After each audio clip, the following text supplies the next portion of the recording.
Welcome. Welcome to Coöperism 813. So we've been exploring this semester the potential and need for cooperation to make our world more just and sustainable. And we've been exploring different facets of a political, economic, and social regime that we could call coöperism. But it is, of course, practically impossible to work through a concrete utopian vision of coöperism without spending some time, at least, studying and understanding and dissecting its opposite. As I have argued elsewhere, coöperism is a bottom-up or bottom-bottom framework that is opposed point by point to top-down political and economic frameworks. And one of those top-down frameworks, perhaps the classic form or a classic form, is what we might call state capitalism. So in order to understand a bottom regime of cooperation, it feels necessary to spend some time talking about its opposite, a top-down form of state capitalism. Now, the term state capitalism was deployed early on in the mid-19th century, at least, by revolutionary anarchists such as Mikhail Bakunin to criticize state socialism. It was also used by social democrats such as Wilhelm Liebknecht to criticize the social practices and welfare legislation enacted by Bismarck in 1883, which were actually called state socialism at the time.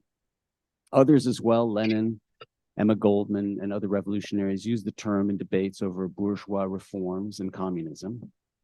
And of course, one place where the term came back full force was in the debate over National Socialism, the economic regime of Nazi Germany. And it's there that we turn to tonight.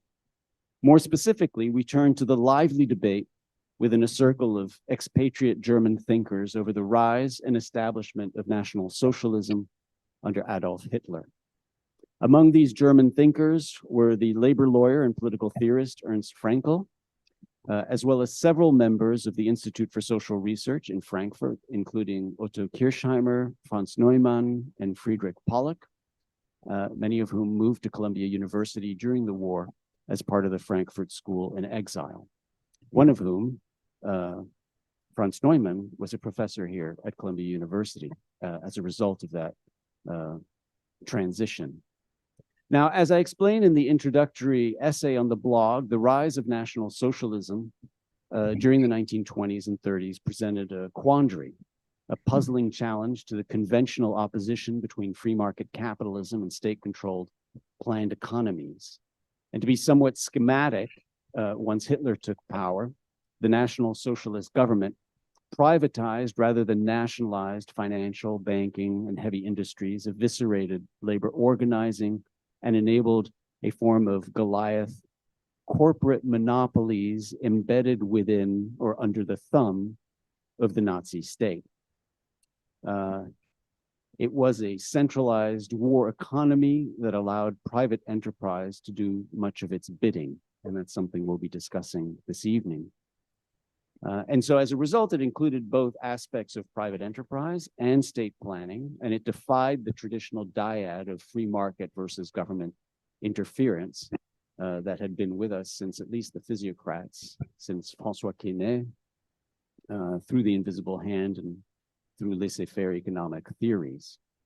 So these thinkers, Fraenkel, Kirchheimer, Neumann, and Pollock, among others, confronted this new and puzzling economic form. They tried to understand its internal contradictions, and it was in that context that they developed and debated how to properly characterize it, developing a slew of terms, not only state capitalism, but others as well, totalitarian monopoly capitalism for Neumann, but other terms as well, state-organized private property monopoly capitalism, managerial society, administrative capitalism, bureaucratic collectivism. I mean, they were just, everyone was searching for the right conceptual framework to understand what was going on. Now, in a previous seminar in Abolition Democracy 1313, we had already started a conversation about this with Martin Zarr. But we return now to these debates with a larger field of thinkers, including this time Ernst Fraenkel, at least at the center as well. And my firm belief is that this is one of the most consequential debates in law and political economy, really because of its ramifications for today, for American political economy. I'll come back to this, I think, after a first round of comments. But I believe that we're living in a form of state capitalism today. And so that's why I feel it's so important to come back to that as a contrast to ideas of coöperism. Now, to discuss these issues, we are privileged to have the leading thinkers on these mid-century debates with us around the table. Not only on the panel, but also around the table. So it's really thrilling. And let me introduce a few people. On the panel, we're going to be hearing first from Clara Meyer, who is a professor of political theory and of the history of political thought here at Columbia University, and an expert on the political thought of the Weimar Republic, on the conceptual history of Nazism, and on the writings of Ernst Fraenkel and the Frankfurt School. And you've read her recent article that's going to be appearing in Modern Intellectual History. And so we're delighted that you're here with us, Clara. After Clara speaks, we're going to hear from Jens Meierhenrich, who is a professor of political theory and international relations at the London School of Economics and here at Columbia Law School, and an expert on Ernst Fraenkel and Nazi law. He's the editor of Frankel's book, The Dual State, A Contribution to the Theory of Dictatorship, parts of which we have read for this evening and that form kind of a keystone for our conversation. He's the author of many books, including The Remnants of the Reichstag, an ethnography of Nazi law, published by Oxford University Press, which has been central to this conversation and to a particular critique of Neumann, which we might hear. As well as The Violence of Law, and his edited collections include the Cambridge Companion to the Rule of Law. So we're delighted that you're here as well. Jens, thanks for joining us. And then we'll hear from William Scheuerman, who is a professor of political theory and of the history of political thought at Indiana University, Bloomington, and an expert on German political thought, on legal theory, and on the Frankfurt School. He is the author of Between the Norm and the Exception, the Frankfurt School, and the Rule of Law. These are the books that I keep on my desk all the time. So it's willing to have you with us. And also the author of the Frankfurt School Perspectives on Globalization, Democracy, and the Law. He's the editor as well of several books, including From Liberal Democracy to Fascism, Legal and Political Thought in the Weimar Republic. So I couldn't think of a more extraordinary panel to address the state of the debate on state capitalism at mid-century, but we also have among us other extraordinary and leading thinkers on this period. Sheila Ben Habib is with us, of course, who is a professor here at Columbia University, and who is not only an expert on the Frankfurt School, but a member of the Frankfurt School in part as well, right? And who also can bring to bear possibly some thoughts about Hannah Arendt's interventions in this area, which are very important. And we're also privileged to have with us Douglas G. Morris. Thank you for coming as well, who not only is a longtime committed public defender, who's dedicated his life to defending the poor here in New York, but an expert on Ernst Fraenkel and on this period as well. And when you read the article by Bill Scheuerman that was talking about Fraenkel, Bill Scheuerman was reviewing actually Jens's book, Remnants of the Reichstag, and Douglas Morris's book, which was called Legal Sabotage, Ernst Fraenkel in Hitler's Germany, and published by Cambridge University Press in 2020. Doug is also the author of Justice Imperiled, the anti-Nazi lawyer Max Hirschberg in Weimar, Germany, And so I'm totally thrilled that you could join us as well. Thank you. And I hardly need to say that I love the combination of public defender and critical theorist. Maybe it's something that I respect the most in life. Okay, so I couldn't think of a more extraordinary group, and I want to welcome everybody else as well. So let's see. Welcome to Coöperism 813. I think I'm going to turn it over to Clara for you to start. Thanks. Thank you so much, Bernard, for this generous and kind introduction, and thank you for organizing this wonderful event. It's really allowed me to think through not only the historical debate, but also try and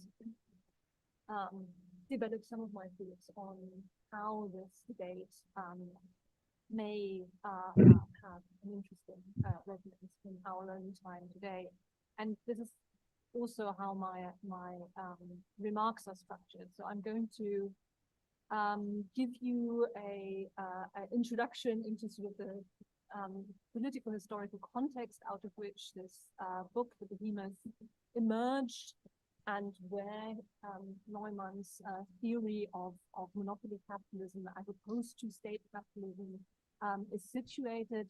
And then I'm going to try and sort of like abstract from this historical context a little bit and think through the ways in which monopolization, monopoly capitalism still poses a real threat to our socioeconomic and political life today, and what we might be able to take from Neumann in response to those challenges. So let me start with the history, as I did in my blog post, if you were able to read it. Famously, the German Republic was, oh sorry, bit more closely. Is that better? Yeah. Okay.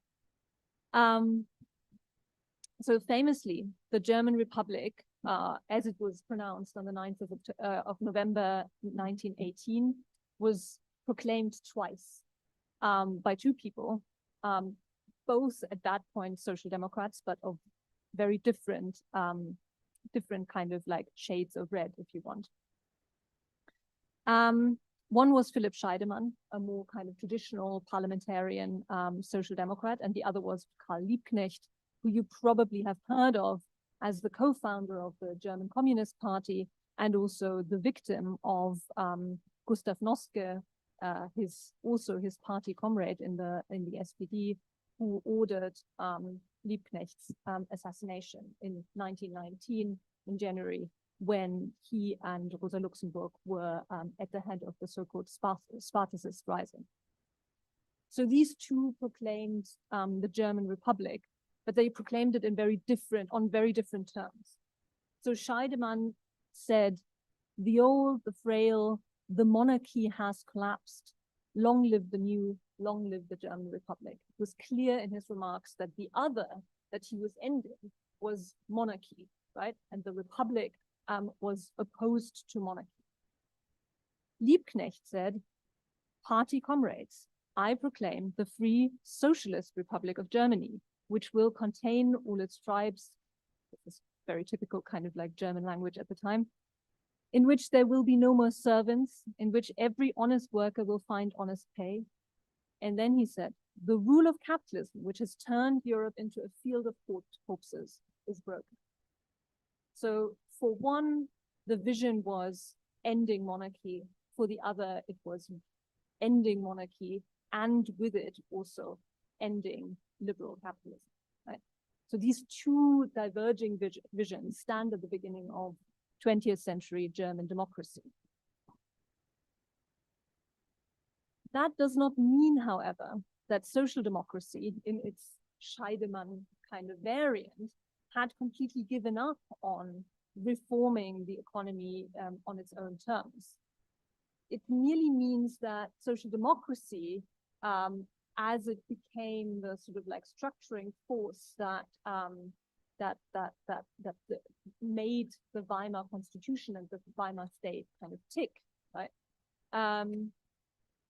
Thought that the modern democratic state, as it was laid out in the Weimar Constitution, was actually already enough to enable the transformation of a liberal capitalist economy into something different, into something more progressive, right? And a key kind of thing in this was labor law, of course, the brainchild of Hugo Sinsheimer. And this was this kind of typical pathway through which, and we see this still in sort of like German statecraft today, unions, bargaining, all these processes were meant to be sort of like integrated into the state. Right? So it's a way of like trying to use the traditionally kind of like liberal method of law to integrate a socialist program into the state.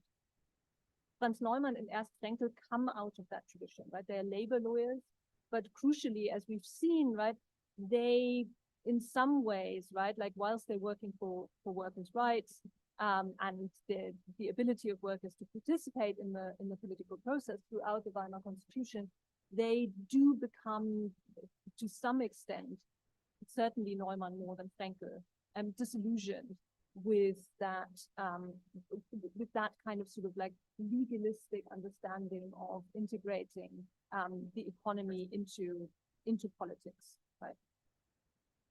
And particularly Neumann becomes quite critical of the idea that the implication of this sort of like legalistic framework, right, is that you cannot actually enforce large-scale nationalization schemes, right? In a way, right, like this is a sort of debate that was a merely theoretical one, right? We need to remember that social democracy was not actually ever strong enough in the Weimar Republic to have the power just democratically as part of the legislature to put through like a radical program of nationalization. It throughout, even in its strongest period, it was constantly dependent on forming coalitions with the Catholic Center Party and with the Liberals, who would have both opposed such schemes, right? So in a way, right, like large-scale nationalization, even though it was sort of like in the air and people were kind of like thinking about it as a real option, right? Like politically, it became less and less an option, right? Both as the like political power of social democracy was wasting away, right, during the Weimar period, but also as the counter argument was kind of mounting, particularly in the law. And this is what's in this like MIH article, right? Like where I'm trying to show how conservative and counter-revolutionary, we may call them, right? Political theorists and constitutional lawyers were kind of preparing a new constitutionalism that was able to be entirely anti-nationalization, right? They tried to show, and they actually managed to put this through, right, at the Weimar Supreme Court, the Reichsgericht in 1925, right, that property rights were inviolable, that, you know, the Weimar Constitution was in essence a liberal order, which was dependent on the complete separation of private and public, and that it was a Rechtsstaat, right, a sort of traditional 19th century Rechtsstaat, which wouldn't allow for any of these kind of socialist shenanigans, right? So in this situation, it was maybe making a virtue out of necessity when Rudolf Hilferding, Minister of Finance in 23 and then also in 28-9, developed this kind of Stammelkapp thesis. This is like a sort of post-war German lefty term, right? So that's Staatsmonopol-Kapitalismus These. That kind of said like, oh, well, maybe, you know, monopolization is not such a bad thing actually, because it will mean that ultimately, right, at one point we can when we have the political power, right, like we can turn those emerging monopolies into state monopolies, right? And in a way, this is also the thinking along which the state capitalism thesis then emerged in the 1930s when National Socialism came to the fore, right? Neumann critiques it very much as a kind of optimistic thesis about what Nazism is. And he says, you know, like, you're not really understanding what Nazism is if you think that it's kind of like, you know, a kind of like Volkswagen, or, you know, like on a large scale organization, right? Like that, you know, what Hitler and the Nazis are fundamentally interested in is giving everyone like a car, and, you know, what does he say in the piece? A car, like 6 suits and 10 pairs of shoes, right? So the state capitalists, according to Neumann, got something fundamentally wrong about the Nazi project. Right?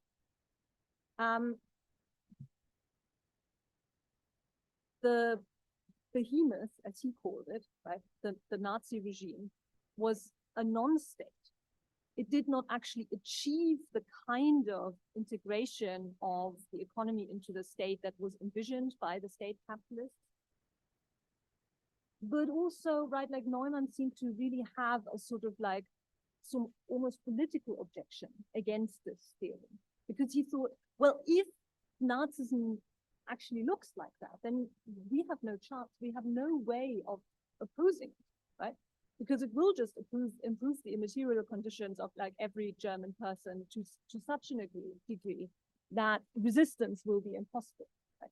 So in a way, right, his opposition to the state capitalism thesis also, I think, comes out of a real hope that, you know, large portions of like the German exile intelligentsia held, there could be something like a second German revolution against that National Socialist regime, right?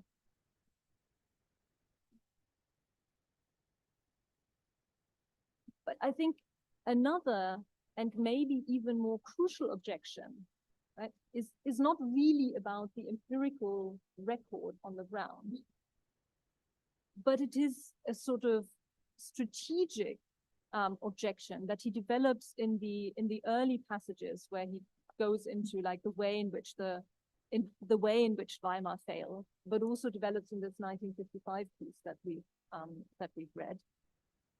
And he reminds us there how dangerous it is to sort of like let oneself be seduced by kind of administrative utopias, without actually thinking about the political mechanisms that make such utopias possible or impossible, right? And he seems to think that the state capitalism thesis kind of completely, like social democracy in the interwar period, right, like completely overestimated the ability of any political movement to actually capture the state to such an extent to make state capitalism like a real and viable option.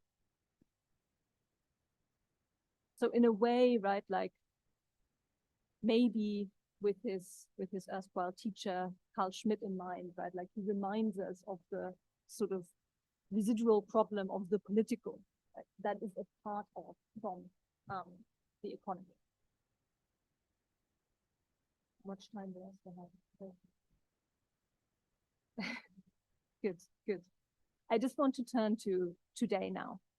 And these are just some open remarks, and I'm really looking forward to discussing this more broadly.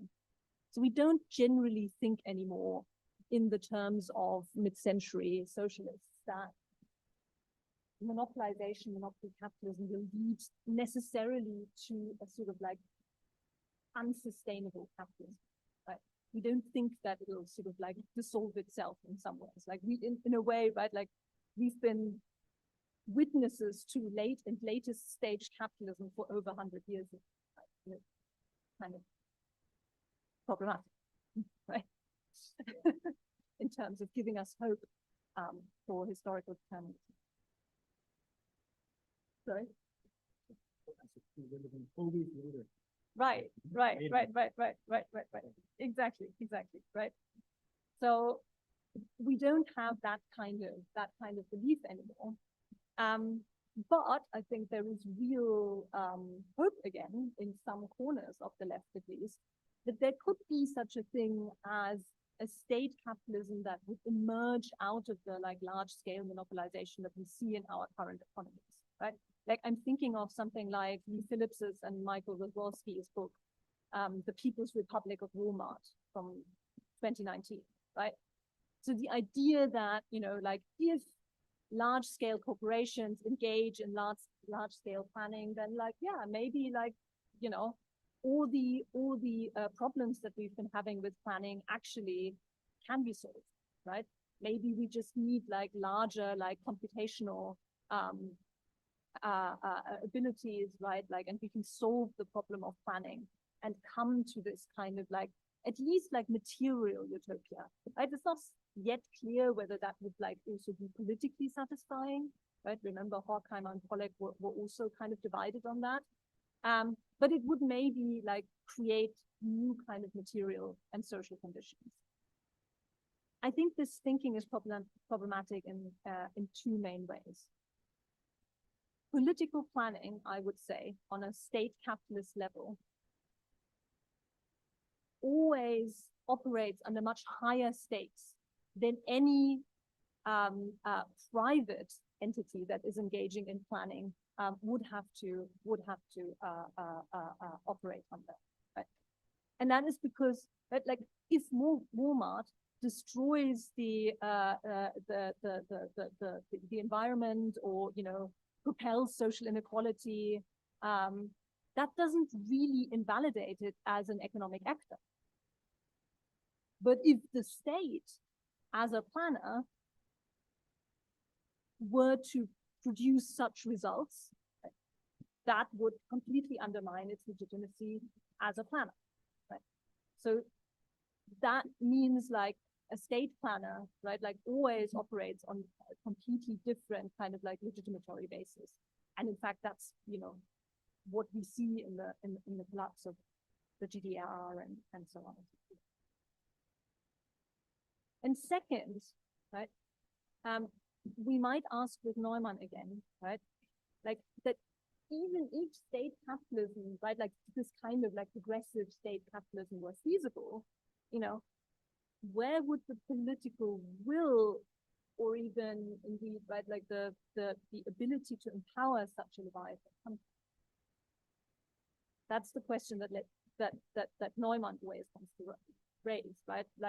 Okay, we can think this up as a sort of option, as a kind of administrative possibility, but who's actually going to want that and going to have the power base to enforce that? So I don't think state capitalism in this kind of progressive variant is a viable option for us today. But of course, we also cannot be content to be stuck in the kind of weird state coordinated monopoly capitalism that we are in, right? The social and social effects, but more importantly, of course, the environmental effects are too stark and too dangerous to make that a viable option, right? So we can't quite leave the monopolized economy system alone, precisely because I think if we want to pursue alternative models of cooperation, right, we need to kind of free up some space, some very real space, in terms of investment, but also in terms of actual space and time that people have, right, to make those alternative visions of cooperation possible. In our current political and economic climate, where people, right, pay extraordinary amounts of rent, right, and spend extraordinary amounts of time simply working in their jobs, right? Where's the time and the space going to come from to enable these kinds of bottom-up kind of programs, right? So it seems to me we still need to deal with monopolies, right? Maybe from a top-down perspective. And all I want to say is that if we agree on that, I mean, we don't have to agree on that, right? But then there's an obvious ally in kind of like liberal economics, because like there are a lot of arguments in many variants of like neoliberal and ordoliberal kind of like theories of capitalism that also don't really like monopolization. The problem is that like really existing monopoly capitalism, right? Like if you look, for example, at the way in which the EU enforces competition law, right? Usually isn't actually strong enough to break up, for example, tech monopolies, right? But what it is strong enough to do is to destroy state monopolies, right? If you go to Europe, right, like you won't really find like a state-operated like train system anymore, or in fact, post system. It's actually quite funny that like in the US, you do find these things still operated by the state, right? And that's like different, like the way in which like neoliberalism operated in the EU, right? It has produced like anti-monopolies, but mostly anti-state monopolies. So we can't have that. We can't have that really existing liberalism, but we need to hold that kind of liberalism to account on its anti-monopoly kind of claims. And I think need to co-opt it for this project of reducing monopoly. Because, and that's the last thing I want to say is, you know, with Neumann, we need to think about like real political power and where it's going to come from.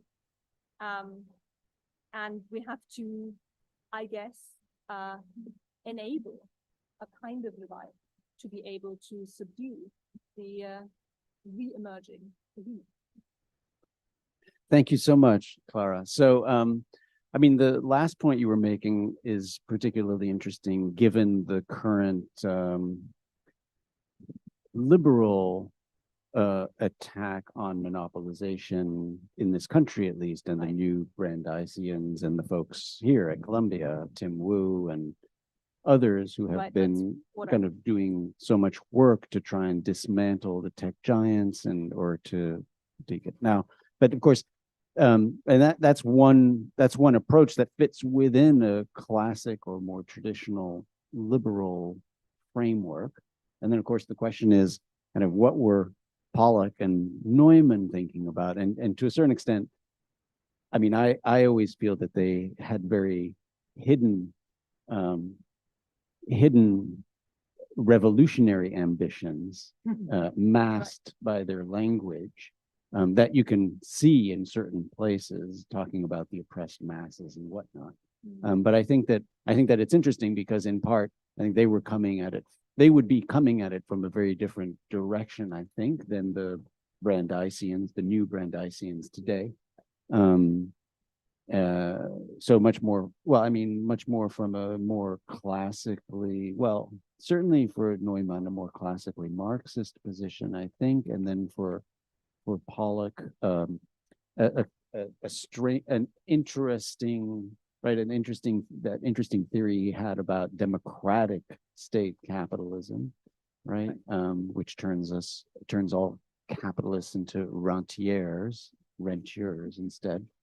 So that's fascinating. But thank you also for starting us back kind of so early in the earlier kind of immediate post-war, post-First World War and Weimar period to give us a sense of the way in which actually this debate was not only functioning as a response to Nazi Germany, but also interrelating with the Weimar period as well. Jens, I hadn't talked about Fraenkel in that context, but you're next, so maybe you will. I think I might. Yes. Well, let me start by saying I'm delighted to be here. Thank you, Bernard, for inviting me again to a 1313 seminar, which is a terrific institution in Columbia. And I'm also glad that we are revisiting the 30s and 40s with an eye onto our present as well.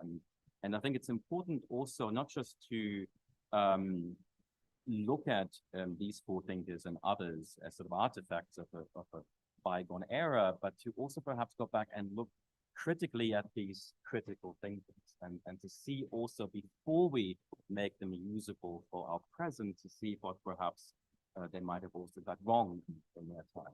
You know, this is sort of part of my scholarship as well. And I think sort of all too often we sort of tend to borrow without necessarily taking close enough on board what some of these thinkers got right. But I also want to start by saying that what they were concerned about, as I tried to point out in my note, is I think what many of us are thinking about today, namely the political economy of dictatorship, and not just in this country, but elsewhere around the world. And I think Bill Scheuerman was one of the very first theorists to also draw attention first to the Frankfurt School and its neglect of the law, with some exceptions. And these are the thinkers that we talk about today, that Bill was one of the first to introduce to an English language audience as well. And I think this is really, really important. And otherwise, we perhaps wouldn't be as aware that much of the Frankfurt School didn't really take law all that seriously until Habermas published his discourse theory of law. And yet there's a great deal to be learned. And this is interesting, I think, for our present, in light of, for example, our former colleague Jed Purdy, of course, who went back to Duke Law School together with David Graval and Amy Kuczynski, of course, a couple of years ago, created the Law and Political Economies law. In 2017, they published a manifesto, and they too wanted to draw attention to the importance of law as what they call a mediating institution in thinking, in critiquing capitalism. And sort of, if I understand them correctly, I think they had less negative view of law, as, for example, Franz Neumann did, certainly in Behemoth, not so much in his other writings. And that's also something I will perhaps in the Q&A elaborate on, because if you read the review that Bill wrote of Doug and my book, and I suggested that maybe you read it to also get a sense of the disagreements that exist out there. And much of my criticism and much of my sort of critique in the chapter you read in Behemoth is that in the Behemoth primarily, not so much at Neumann as a thinker about law. He came to my current institution, the LSE, after he fled Nazi Germany and did a second PhD in law with Harold Lusky. So he was an eminent thinker we ought to take seriously, but I think the concept of law and the analysis that he grounds on this problematic conception of law in Behemoth is highly problematic. And this is highly problematic for the reasons I set out, which I won't repeat now. And I think this is also worth taking into account, because this was not just a meta-theoretical story by a marginal scholar. This scholar, as I pointed out, served in the Office of Strategic Services, the forerunner of the CIA. His conception of the Nazi regime informed the prosecution's deliberations at the trial of the major war criminals in Nuremberg. So here you have, as one monograph has it, you have critical theory at war. These were policy planners in Washington, and much of their diagnosis of how the Nazi dictatorship operated informed the post-war planning. And many of the pathologies of the post-war planning can also be traced back to some of the I would say, in my interpretation, mistaken diagnosis and sort of understanding and account of how the so-called Third Reich operated. And I think the most important fallacy here is to think of law in a one-sided fashion, as he did. And going back to Purdy and colleagues, I think if I read them correctly, they're thinking of law as potentially a neutral institution. It could be a sword, it could be shield, it can be something that sustains capitalism, but can also be a tool to bring down capitalism or to rein it in. And Tim Wu came up, and Tim Wu, ever since he came back from Washington, D.C., from the Biden administration, I think also has now a different sense of the importance of the state and the role the state can play, not just in creating conditions favorable to curb capitalism, but also potentially as an institution that can be aligned with cooperatives, cooperation, grassroots efforts in order to forestall the march of capitalism in our society. So that's just by way of introduction. So I think it's important that we scrutinize the 30s and 40s. A couple of other things I want to say here. But before I get to those points, maybe I say a little bit about Fraenkel, because he is perhaps not quite as well known. You've read a little bit about him for today. Let me give you a biographical sketch. You heard already from Clara that Fraenkel was a labor lawyer, student of Hugo Sinsheimer. So Hugo Sinsheimer was a professor in Frankfurt, and he was a very progressive and the very first labor law professor in Germany as well. And what I think Fraenkel in particular picked up there is an appreciation for microdynamics. And I think this also came out in his legal practice, about which Doug Morris knows much more than I do, of course. And I think this is an important biographical detail that will probably come in useful in our conversations. And that also informs my my account of Fraenkel and the reason why I do to this day favor him over Neumann. Because the one thing that you need to know is that Neumann, as I mentioned, fled because his life was under threat Nazi Germany in 1936. He had to get out. Kirchheimer also fled in 1936. Fraenkel had fought for Germany in the First World War. Now, Jews who had served in the First World War were given a different dispensation. Lawyers were allowed to practice longer, Jewish lawyers, than lawyers who had not served Germany in that First War. So he was allowed to practice longer than others. And as a result of that, I think he had a far better understanding of the operation of law, of the practice of law, really existing law in Nazi Germany. Now, he was barred from many political proceedings, but he did get a sense of how this entire legal system was undergoing change, right? And this is really remarkable. And this is why I'm also a fan of him, because he was reporting back from within the belly of the beast, right? He was one of the very few lawyers left practicing and clandestinely recording his account of the Nazi dictatorship. It's the only account we possess by a lawyer from within Nazi Germany. So he wrote, just to sort of fill in this blank, he wrote clandestinely the book that became the Duelfrei. He wrote this in German after his work, and it was smuggled eventually out of the country in the luggage of a French embassy official. He found his way in 1938, he had to flee. He eventually found his way to New York. All the emigres, the German emigres who fled before him, didn't want to associate with him, because what he was telling them about the law in Nazi Germany, they didn't believe. He thought he got it wrong entirely. He was very frustrated here in New York. He didn't find sort of connections, and Horkheimer, as we also know now, and there's obviously wonderful documents here at Columbia in the archives. Horkheimer was also not the nicest person, and sort of was very careful in protecting his little group here at Columbia. So Fraenkel was not the person they wanted to be part of this group. So he was frustrated, left for Chicago, and did a JD at Chicago Law School. That was Fraenkel. So he was on the margins of this entire debate. But he wrote this account, which then was translated by the same people who translated also Max Weber's writings into English. And it was published in 1941, and it was reviewed in the New York Times and in all the top papers. And for a short while was the talk of the town. But then a year later, Behemoth was published. And now what you have to know, and this is what's so complicated, because of this biographical story, Fraenkel completed his book effectively sort of 36, 37. So he hadn't taken into account the war years. The war hadn't yet started. 1939 hadn't yet come around. So the account in the book, which he didn't majorly revise, seems to be just a partial account, because it is. Whereas the 1941 book by Neumann takes into account a different regime, which he believed, my interpretation, this is a regime that has transitioned since from authoritarianism to totalitarianism. And simply put, I believe that transition sort of was completed in 1938, before Fraenkel basically left. As a result of this, most people who didn't know any better were thinking, well, he got it wrong. Look how naive he is. He thinks this is like, there is still like a normative state. There is still remnants of this Rechtsstaat going on. Well, no, he wasn't naive. He just hadn't had a chance because he's fleeing the Nazis to update the book, right? But as a result, Behemoth is the one you can still buy in airport bookshops today. whereas the dual, you can. You can. Yes, you can. You can. Socialist. So various. And especially in the edition that Nick Waxman has prefaced.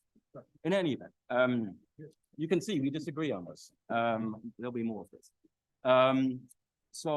And as a result, Neumann's book on my argument became very influential. Now, I'm not going to go into all of that detail, but I already emphasized that this influenced the American post-war planning and also influenced the way in which, and we've seen something similar when the US thought about Iraq as well. So you can see what can go wrong when a particular vision of what a country is, takes a stranglehold on policymakers. And I believe something very similarly happened, except in this case, the people who were sort of pushing a vision were on the progressive left. Now, this doesn't mean that we shouldn't think with Neumann necessarily, but I think sort of Fraenkel has more to offer. And I can maybe let me read one piece for you also why historians, like since he was published, why historians think, look, Neumann, you can't take seriously on the empirics. He may be an interesting thinker conceptually, and this is what Peter Hayes is a Northwestern and history professor, and he is somebody who studied business, corporations, these kinds of issues that obviously Neumann talked about a great deal. And this is what he has to say about the indices. He says, Neumann was inclined not only to conflate outcomes and causes, but also on occasion to misrepresent even the evidence he had. Historians now generally concur that German corporate leaders played little part in bringing Hitler to power, except insofar as they helped create and prolong economic catastrophe from which he profited politically. Specialists also agree that German industry and finance adapted their business strategies to the goals of Hitler's foreign policy rather than vice versa. The pursuit of living space was his, not their idea. Now, this is not to say that there's nothing we can take from Behemoth, but I think the generalizing thrust of the account is what I found problematic, right? And I think this in a way brings us to the present as well. And as I pointed out in my note, what I believe perhaps is most profitable for thinking about the present is to find a middle position, if you will, at least conceptually, between Pollock perhaps and Neumann. And I believe in many respects that's what Fraenkel kind of occupied at the time. So I think Pollock, to go back to the conversation, and I will probably end on these remarks, I'm having more things to say, but I think I would sort of be more economical, pun intended. So I think Pollock is often maligned precisely because, of course, Horkheimer and Adorno later on as well were intent on that being the mission statement of the Institute here at Columbia. Right? They really wanted one overarching vision. I think this was problematic, but they believed sort of Pollock was just sort of, Pollock was the better vision. Now, what's interesting about Pollock, and Bernard already went in this direction just now, is that he did see that the state was important. There was something about capitalism that had been transformed. And I think the primacy of politics is something that sort of has been borne out by the empirical evidence, right? That capitalism has been transformed in that way. The state clearly mattered. You know, what the nature of that state war is still something we can discuss, but the state was not as unimportant as Neumann suggested. To suggest the Nazi regime was a non-state, I think is empirically can't be supported in that way. So what's interesting? So I think the state clearly is also relevant to capitalism in the 21st century, right? I think it would be misleading to suggest that the state is not important in creating also the framework, the conditions for capitalism to take on the form that it does, right? And this is sort of obviously the backlash against the Washington Consensus and various other visions that also have informed the way we think about states in this country and elsewhere. So the state clearly is an important variable, I think, to take into account. But here, going back to Twin Wu, I think also because the state is involved, the state also is still, I think, a valuable forum for contestation, and also for contestation by the kinds of cooperatives and other groups that Bernard, of course, talks about in cooperatism. So I think there's something to be gleaned from Pollock. And also what interesting about Pollock, this is the point I was going to mention in reference to Bernard, that he was imagining also a kind of state capitalism outside of totalitarianism. And I think that's also where we can potentially connect, right? And that was in a way the genius that he, and this is something that Neumann disputes, but Horkheimer defended Pollock in a couple of letters that were exchanged, that Pollock genuinely was thinking like a social scientist, I believe. And he, if you read the piece, wanted to construct an ideal type, not that one that he thought would be you could find one-to-one in the real world, but an ideal type against which to measure empirical reality. And if you think about it in those terms, state capitalism is really quite powerful and quite useful for our times. Whereas I think the model in Behemoth is not, because it's not an ideal type, it's an ideology of sorts that I think is insufficient as a heuristic to think about the present. I was going to say one more thing. So I think the state is something we can borrow from Pollock. I think his intuition was right, that capitalism then and capitalism now, you can't think through and you can't undo without also taking into account the state. You have to think these two concepts, I believe, together. And I think that was sort of an insight that sort of Pollock was early on sort of attuned to. And then on the other hand, I think, what we can also take from Neumann to defend him for a second as well. I mean, Neumann was also right that the new model that Pollock was talking about, empirically speaking, wasn't as all-encompassing, right? It was wrong for him to suggest, and here also Otto Kirchheimer made the same argument.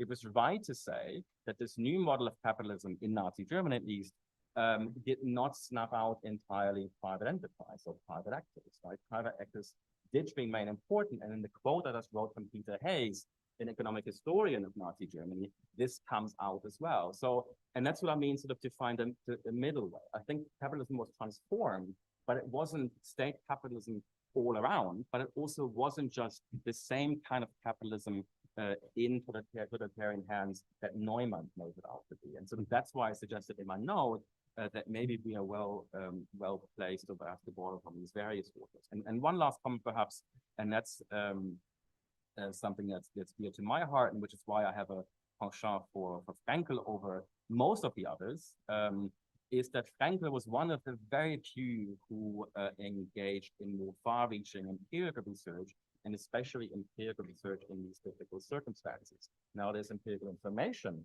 in Behemoth, but as we have also seen, that information hasn't really held up very well, whereas much of that that Fraenkel sort of included in his book, in equally, if not more difficult circumstances, has been since amplified by many legal historians who have been writing in post-war Germany, most of all, Michael Stollerhey is perhaps the doyen of sort of progressive legal historians, who also have since substantiated the argument that it is impossible and misleading to think of the Nazi state as a non-state. Thank you, Jens. And so we'll come back to these. Questions about the role of the state, because I mean, I think you're right that, you know, Pollock, of course, does have a vision of the state as a democratically run, centrally controlled organism in his vision of, in his utopian vision, in a sense, right? And of course, and it's true that Neumann doesn't, insofar as, I mean, his view of the Third Reich is that it is not a non-state. So I mean, the state isn't playing a role there, but it also has then a different reflections in his subliminal kind of between the lines expressions about kind of oppressed masses doing something. So it's a little bit more confused there. And then Fraenkel, you're right, in a way, because he has this vision of a normative state and dual state, does have a conception of that might be a path forward in part. But okay, but Bill, your turn to weigh in, and you've been let me make sure. Yes, it's totally all right. Yep, great. So thank thanks. you, Bernard. Unfortunately, Jens has unleashed all of my left sectarian tendencies in this attack on Comrade Franz Neumann, my old friend. However, I will restrain myself for the time being. We'll have a chance, I think, to talk about these differences. I think you came to hear a bit about Friedrich Pollock, so I'm going to talk about him first, and we'll say something in defense of Neumann, and then we can sort of, if people are interested, we can lay that out a bit more. So in 1941, as you all know, Pollock, the Institute for Social Research's resident political economist, concluded that a qualitatively new model closer. My goodness, I'm gonna have to eat this thing. Sorry. I don't think I can do that. Okay. Oh my goodness. All right. Qualitatively new model of state capitalism had crystallized. Its concrete forms were diverse. Pollock mentioned Nazi Germany, Stalinist Russia, the New Deal, USA. Of course, this is irritated, understandably irritated many people. We can talk about this. All of them shared one overriding trait, he thought. Each was still, in some meaningful sense, capitalist, even Stalinist Russia, yet the state in each of these cases had come to play a predominant role in overseeing economic affairs. As Pollock put it, I quote, all basic concepts and institutions of capitalism have changed their functions. Interference of the state with the structure of the old economic order has, by its sheer totality and intensity, turned quantity into quality and transformed monopoly capitalism into state capitalism, end of quote. For Pollock and major figures in the Frankfurt School who went on to endorse this view, Max Horkheimer, and then ultimately also Theodor Adorno, the transition to state capitalism implied nothing less than the end of the primacy of production, a constitutive element of capitalism's previous forms, and also, and this is why this is a crucial moment in the history of the Frankfurt School, also, of course, a crucial socio-theoretical feature of classical Marxism. Of course, for Marxists, this poses some problems. State capitalism instead rested on the primacy of politics. This is what Pollock said in these essays that you looked at. The state had replaced key market mechanisms. It had taken over vital functions that previously had been in the hands of private entrepreneurs. As Pollock declared, the primacy of politics over economics, so much disputed under democracy, is now clearly established in state capitalism.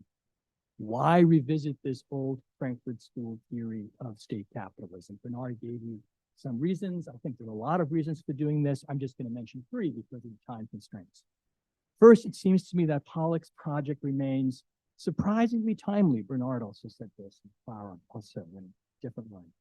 If you look, for example, to China, where the state and party are deeply enmeshed in every aspect of what, as far as I can tell, represents an identifiably capitalist economy, where entrepreneurs live in fear of overstepping politically determined but legally indeterminate limits to their activities, the notion of state capitalism, I think, possesses some immediate empirical plausibility. I'm not a China expert, as you know, certainly not an expert in Chinese political economy, but Pollock's theory doesn't seem like a bad place to start for those trying to make sense of developments there. And perhaps maybe we'll have time to talk about this in some related contexts as well.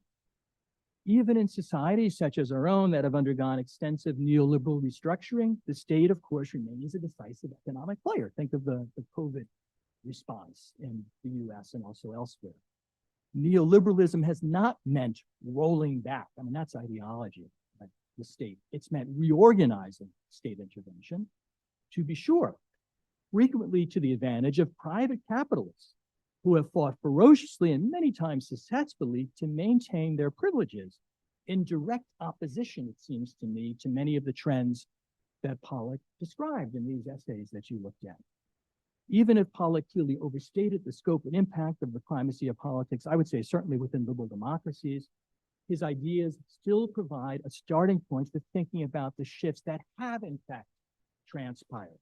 So yes, he exaggerated some of the things that he saw, yet the reasons behind those exaggerations, I think, are potentially quite illuminating. Indeed, we might interpret neoliberalism, obviously a complicated feature, but we might interpret it as, to some extent, an effort to ward off this sort of full-scale state capitalism that he was describing. Again, state capitalism to him is an ideal type. We should keep that in mind.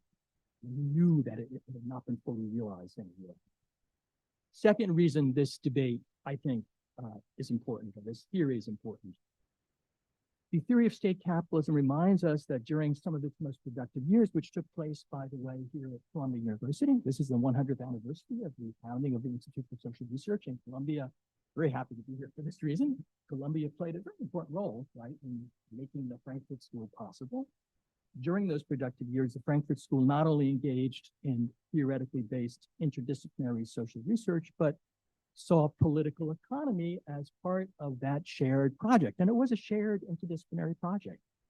Its associates knew that to say something serious about capitalism, you had to tap the sort of empirically based research in political economy, and more generally the social sciences that Pollock had pursued.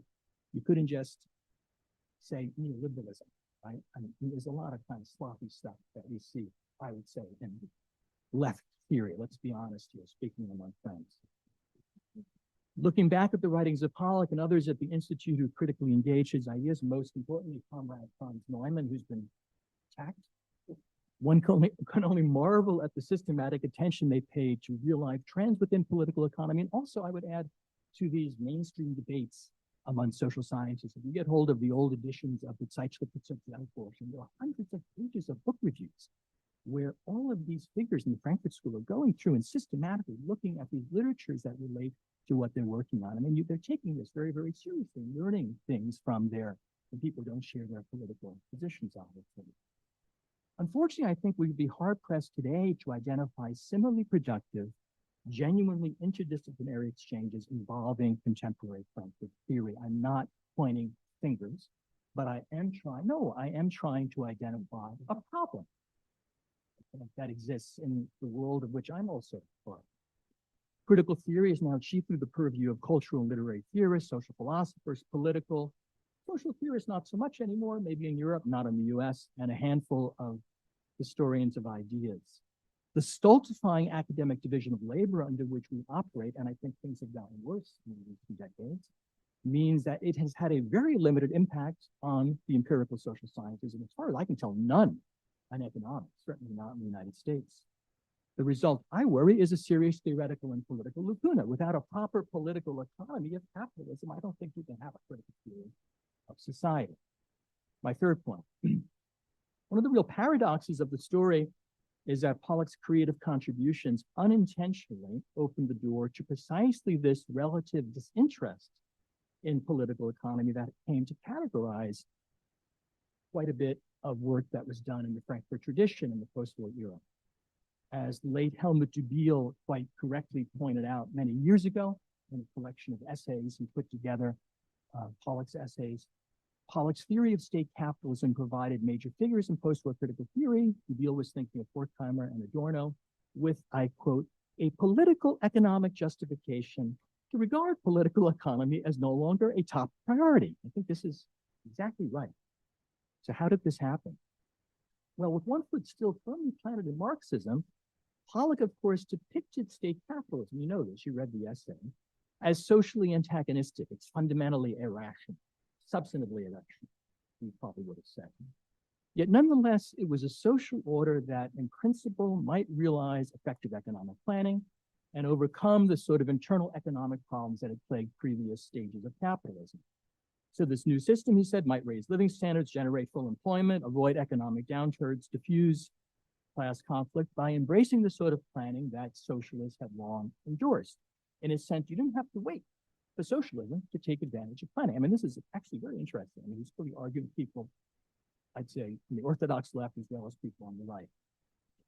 He struggles in these pieces to identify any internal economic limits to state capitalism. Its chief limits, he says, are likely to be non-economic, right? So effective planning might be thwarted by conflicts between and among ruling groups that dominate the state apparatus, or state capitalist regimes might be denied access to essential natural resources. But he tends to suggest that even these non-economic crisis possibilities might, in principle, be avoided, be warded off. This claim clearly angered Franz Neumann, the Institute's most important critic of the state capitalism thesis, who had spent years studying not just Nazi capitalism, like Pollock, but in contrast to Pollock, its distinctive political and legal dynamics. So as I've already joked a little bit about, I do disagree with Jens. I think Neumann took Nazi law empirically very seriously. He always understood law as ambivalent. It always had a potentially ethical function. It's true he saw Nazism as a non-state, but much of the book is about political institutions in Nazi Germany. He's not empirically downplaying the analysis of political institutions per se. So that there's a couple different levels to his analysis that we need to take seriously. I don't think we sort of Frankfurt Neumann or ourselves by reducing Neumann to kind of a cartoonish Marxist caricature. I think he's more nuanced. We can talk more about this in a moment. Neumann says in Behemoth, and I think he was right, that theorists of state capitalism, again, I quote, must admit that their system may very well be the millennium. because the system has no internal economic limits, because its non-economic limits seem unclear, there's nothing in principle to keep state capitalism from operating for the millennium. This quite correctly irritated Neumann, who documents in this massive, very empirical book, and it is empirical social science, 500 pages of it, this 1944 edition is, that the contradictions of capitalism continue to operate. They may be manifested themselves in more complicated ways, but they're still at play there, number one. And number two, he worried that Pollock had unfortunately reproduced Nazism's own ideological self-portrayal, according to which it was a new order. This was the rhetoric fascists used that was free of the weaknesses of liberal capitalism. He thought this was a danger. It was not just scientifically incorrect, but politically dangerous. It's a long story, but the bottom line is that Neumann's critique was ultimately marginalized within post-war Frankfurt theory. In contrast, Pollock returns to Frankfurt with Adorno and Horkheimer. He worked closely with both of them until he passes away. Paradoxically, yet not surprisingly, political economy became marginal to the post-war Frankfurt.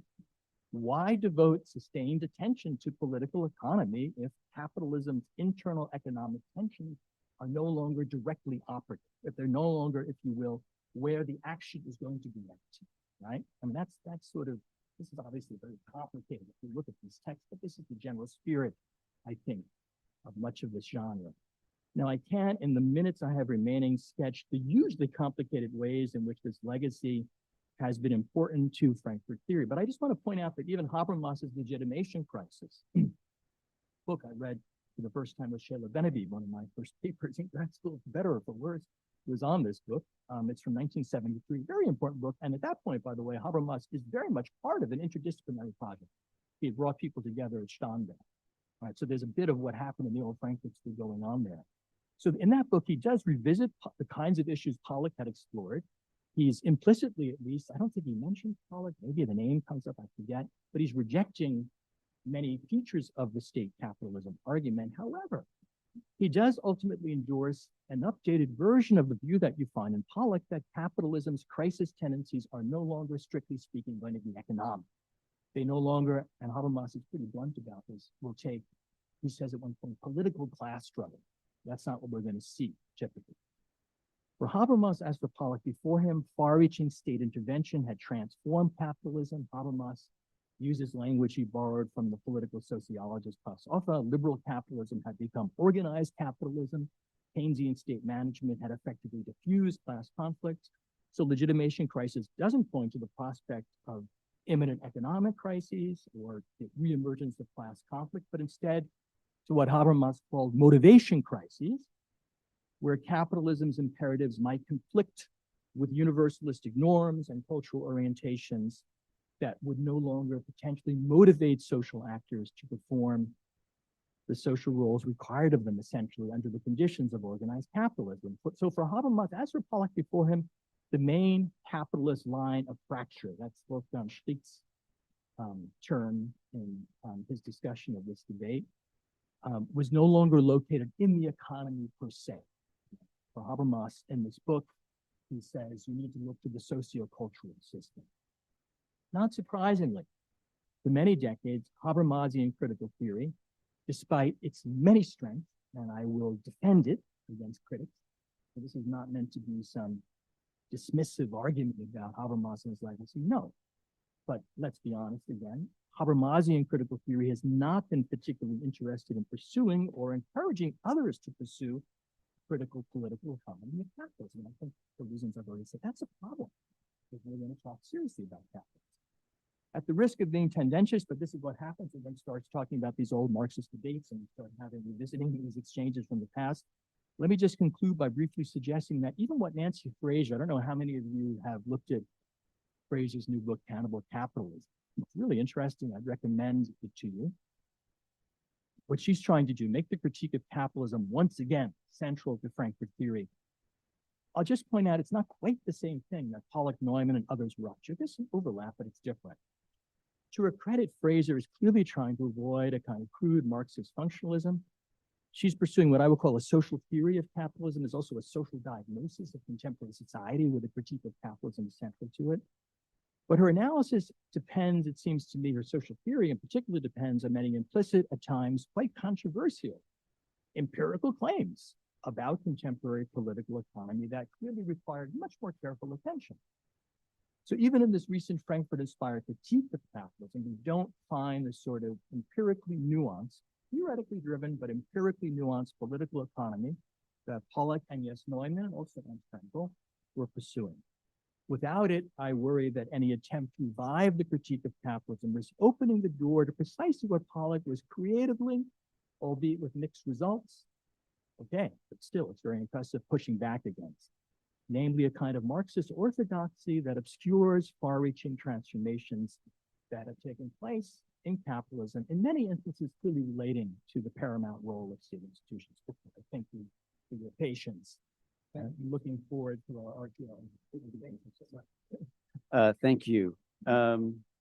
And so here's what I propose. I'd like to make some comments on these three remarkable presentations and also on the papers that they've written that are on the blog. And then before turning it back to the panel, I feel that we have such an extraordinary group with us here that maybe if Shayla Ben Habib, if Doug Morris, you'd like to intervene, I'd like to hear from you first, and then maybe we can come back to our panel because I think that would really enrich the conversation. I wasn't thinking about this, but one of the things also, Bill, that strikes me in your generous critique of contemporary critical theory, self-critique, yes, no, I think it's important to add that it's not only the kind of critique of capitalism that we need, but it's also a reconstruction of a project that we need, the reconstructive project. And you know, that has not always necessarily been a forte of critical theory traditions necessarily. But that was what was interesting about Pollock, by contrast, I think, to maybe to Neumann, maybe to Fraenkel. And I'm not going to be taking sides in this debate. But what was very provocative about Pollock's intervention was that it really did have an argument about how state capitalism, if it was oriented towards democratic state capitalism, was actually the way of the future, right? I mean, it had a reconstruction that picked up on the critique of totalitarian state capitalism in a way that, you know, you don't get in The Behemoth, which the book, which is itself a behemoth, right? Or the Dual State, which is another behemoth, I feel. But we can talk about that. So what do I want to do in these few moments here is, in a way, to pick up on your approach, Bill, which is to ask, like, what are the stakes of revisiting this today, right? What are the stakes of revisiting this old debate today? And other than, of course, matters of historical interest, which are very important, but how does it affect us today? And I too have three, in part in relationship to your three presentations, but three thoughts about that. The first, I think, the stake, contemporary stake here, has to do with the relationship between law and political economy. Okay, and that's a place where, Jens, you started your conversations in part because of this new movement called law and political economy. I think that one thing that's remarkable about these texts, about the behemoth, about the dual state, is the way in which kind of a debate where the locus of the debate shifts from, in a way, from political economy, right? From what is the proper characterization and analysis of the economy of the Third Reich, to questions, to really important questions about law, and specifically about the rule of law and relations between positive and normative justice. Now, in part, that may have been due to the fact that the authors were lawyers, certainly, at least in the case of Neumann and Fraenkel. In fact, as you mentioned, they were law partners, right? They have a law firm in Berlin called Fraenkel and Neumann, right? I mean, so you know, they were remarkable scholars and lawyers, like Doug Morris. And so of course that would affect the direction of the debate, one would think. But still, it doesn't explain it all, since, I mean, also, you know, Pollock and Hannah Arendt, who also weighs in heavily on these rule of law questions, as I was thinking about today and posted something about Hannah Arendt today. They were, of course, sociologists, economists, philosophers. Everyone seemed to think somehow, though, that these questions of the rule of law were deeply imbricated with political economy. And of course, that is what the law and political economy movement is all about. In the manifesto, which I shared, which we all read for today, that David Grewal, Amy Kaczynski, and Jed Purdy wrote, they write, law gives shape to the relations between politics and the economy at every point.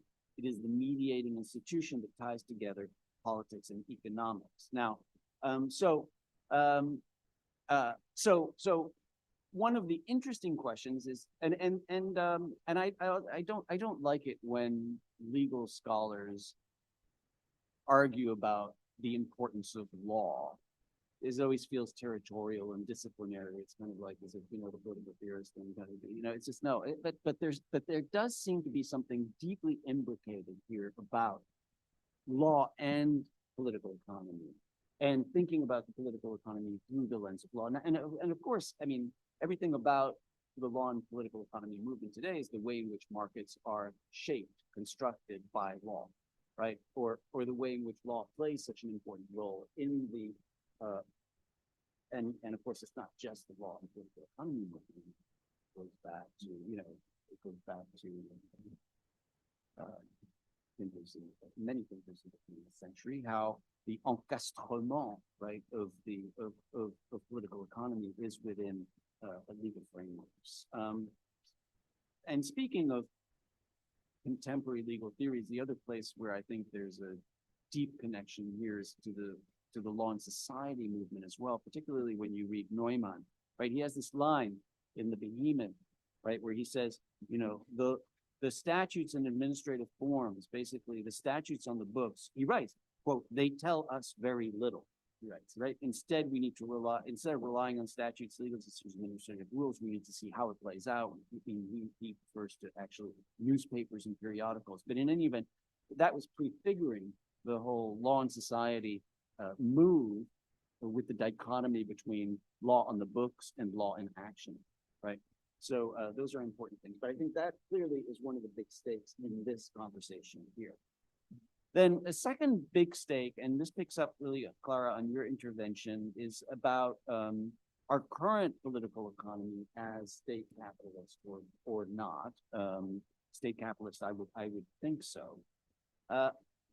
Somewhat contra Jens. I mean, I don't think that for me, this whole debate is fascinating, not because I want to pick sides and actually figure out whether the Behemoth got it right or the dual state got it right. I think it's more a question for me of finding within those works, right, within those deeply empirical works, landmarks for today, landmarks for understanding our present today. And what are some of those?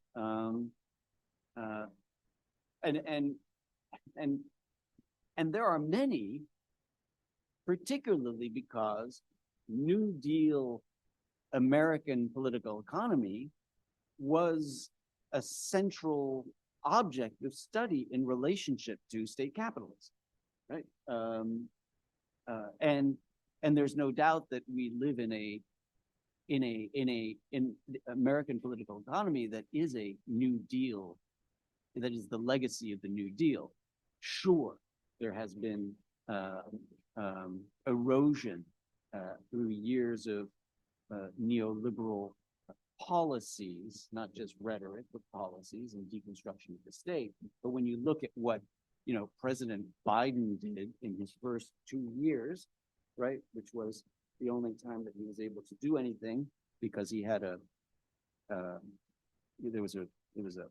he had the House, the majority in the House and in the Senate, and was able to do things through budget reconciliation that, that meant you could bypass a filibuster or whatever. But these were infrastructure. These are infrastructure. These are, the Inflation Reduction Act. These are basically New Deal policies. And so we obviously live in that legacy, and that was a legacy that they were dealing with. That was a legacy that Pollock was specifically dealing with. He included American capitalism as part of state capitalism, Pollock did, right? So the question becomes, what are the markers, what are the landmarks that we can find here? And some of them are the relations of power in the United States today between private capital, private equity at this right now, which I think is probably the thing that needs to be most understood in this country right now, private equity, which is taking over from publicly traded equity markets. The relations of power between private equity, between business groups are current equivalents of the group and the Faber, which tend to be in the technology industry now, right? The Googles, the Amazons, the Facebooks, etc., and the relationship to politicians and to presidential administrations. In times of crises, so again, landmarks here, the financial crisis of 2008, COVID pandemic of 2020. How do the government leaders then, the heads of, say, the U.S. Treasury, whether it's Hank Paulson or Tim Geithner back in 2008, 2011, or Stephen Mnuchin during the 2020 pandemic, or today, Janet Yellen, relate to the heads of large financial institutions and corporations and to the members of Congress? So in other words, I think that, for me, reading this debate again is kind of finding the landmarks, finding the players, figuring out the kind of confrontations and contradictions that we can find in our own present. And of course, it would take a much longer treatment to do that, but I think that that's the question. And those were many of the questions that we raised, many of the questions that Clara, you started with. Because I have no doubt that U.S. capitalism today is a form of state capitalism, a form of, and you had mentioned China, of course, which is another form of state capitalism or oligopolistic state capitalism, and Russia as well. So it could be, it probably is the case that actually today around the globe, the vast, I'm talking about like 90% of the population or something could be living under various forms of state capitalism, of which these works then should help us try and figure out what that means exactly. All right. And it's important to distinguish between state capitalism and fascism. I think in a way, Fraenkel may have been trying to make this distinction in a way through the distinction between the normative and the prerogative states of the dual state. There's less of a way to do that with Neumann in a sense, because Neumann is critiquing a fascist economy and not calling it state capitalism. So there are less tools there to make that distinction. But I think that would be a very important piece that this debate can help us try and understand today, particularly as we veer towards authoritarianism in so many countries, including our own. Okay, so that's the second piece. And on this point, actually, I was reading your essay, Bill, on Jens's and Doug's books, and you do get a very good sense there of the different ways in which the shift from the normative to the prerogative actually plays out in a way that we need to pay attention to in this country to understand. Much more sharp, much more clear. This was the case that you were discussing. I think it was from Doug's book, where Fraenkel was in a severance pay case. It was a 1932 collective bargaining agreement case, and the Gestapo actually stepped in and vetoed the court's decision, seized the money owed to the dismissed workers, and and you write, the case jolted Fraenkel into formulating his theory. It demonstrated that whenever dissatisfied with court rulings, political instances, e.g. the Gestapo, could and would simply trump them. And revealingly, you write, when Fraenkel asked at a hearing about possible limits on the Gestapo's power, he was pointedly told that the secret police could even dissolve marriages if they desired, right? So, so interesting to think about that in the context of, what we are experiencing today, the sharp differences, but also some interesting ways. The reference to marriage is made is really interesting and important, right? Because family law or family is such an important target right now in America. Okay, the third way in which I think the stakes or the relevance to today has to do back to the rule of law. And again, so picking up on a few of your contributions, Bill, I think a central question that was raised by Fraenkel, Neumann, and Pollock in these debates is whether the rule of law could ever be fascist itself, whether you can have a fascist rule of law. And to a certain extent, of course, those are the famous debates that come out with the Hart-Fuller debates and the whole question of whether there is, in some sense, a moral or normative basis to law, such that we wouldn't call something law if it didn't satisfy those normative criteria. It's in this context that actually I thought Arendt's contribution was particularly interesting in the way in which she provides this alternative reading of Nazi Germany as actually being very law-abiding, but abiding a higher law, not the positive law, not the ordinary administrative law, but notions of a higher law, which and as I note in the little piece, I mean, it's that has resonances today. That really has resonances today with the way in which some politicians are responding to the enforcement of traditional classic law. I'm a defense attorney, so I'm always kind of very attuned to this and always resistant to the ordinary enforcement of the law. But these politicians usually say different things about the enforcement of the law. But here it's how the law is being weaponized, right? How the rule of law is being weaponized, and how instead of that, we should be turning to more populist understandings of what's right and wrong, right? And that, in a way, it's very similar to what I hear Hannah Arendt describing about positive versus higher law rhetoric. But it's also important in these debates. Can the rule of law become itself fascist? And I think in a way, Neumann and Fraenkel wanted to sanitize the rule of law, wanted to keep it clean in a way, wanted to protect it from the Nazis, so that it would continue in a way to be a source of positive potential, I think. I'm less sanguine about that, having seen, for instance, the way in which the rule of law was completely destroyed. Well, folks, let me remind you, we continue to detain people at Guantanamo Bay who have never been charged with a criminal offense.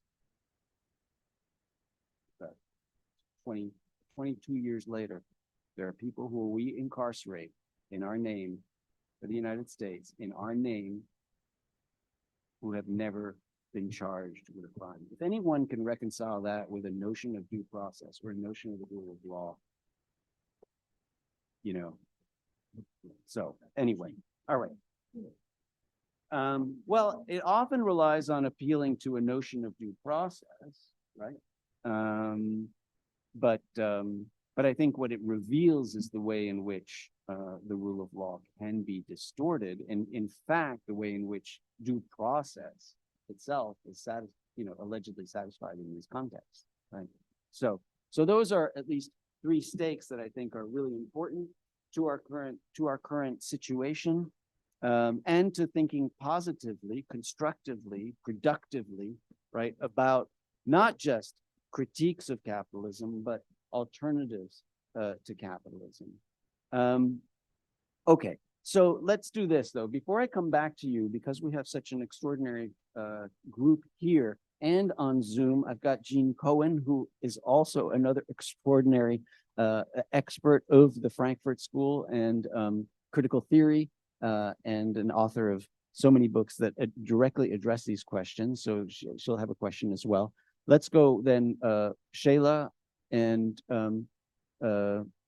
Jean, you need to jump in because as well. So yes, I need to jump in. I'm going to have to leave. Can you hear me? So yes, if I could hear just you. Jump in now, that would be good, because otherwise Sure. Why don't you go ahead? It's very short. Okay, and then Shayla. Yeah. Okay. So well, thank you all. It was an interesting discussion. I have a question for Jens. I hope I can say Jens. You may, yes. So, and it's actually reinforced by the way Bernard interpreted this.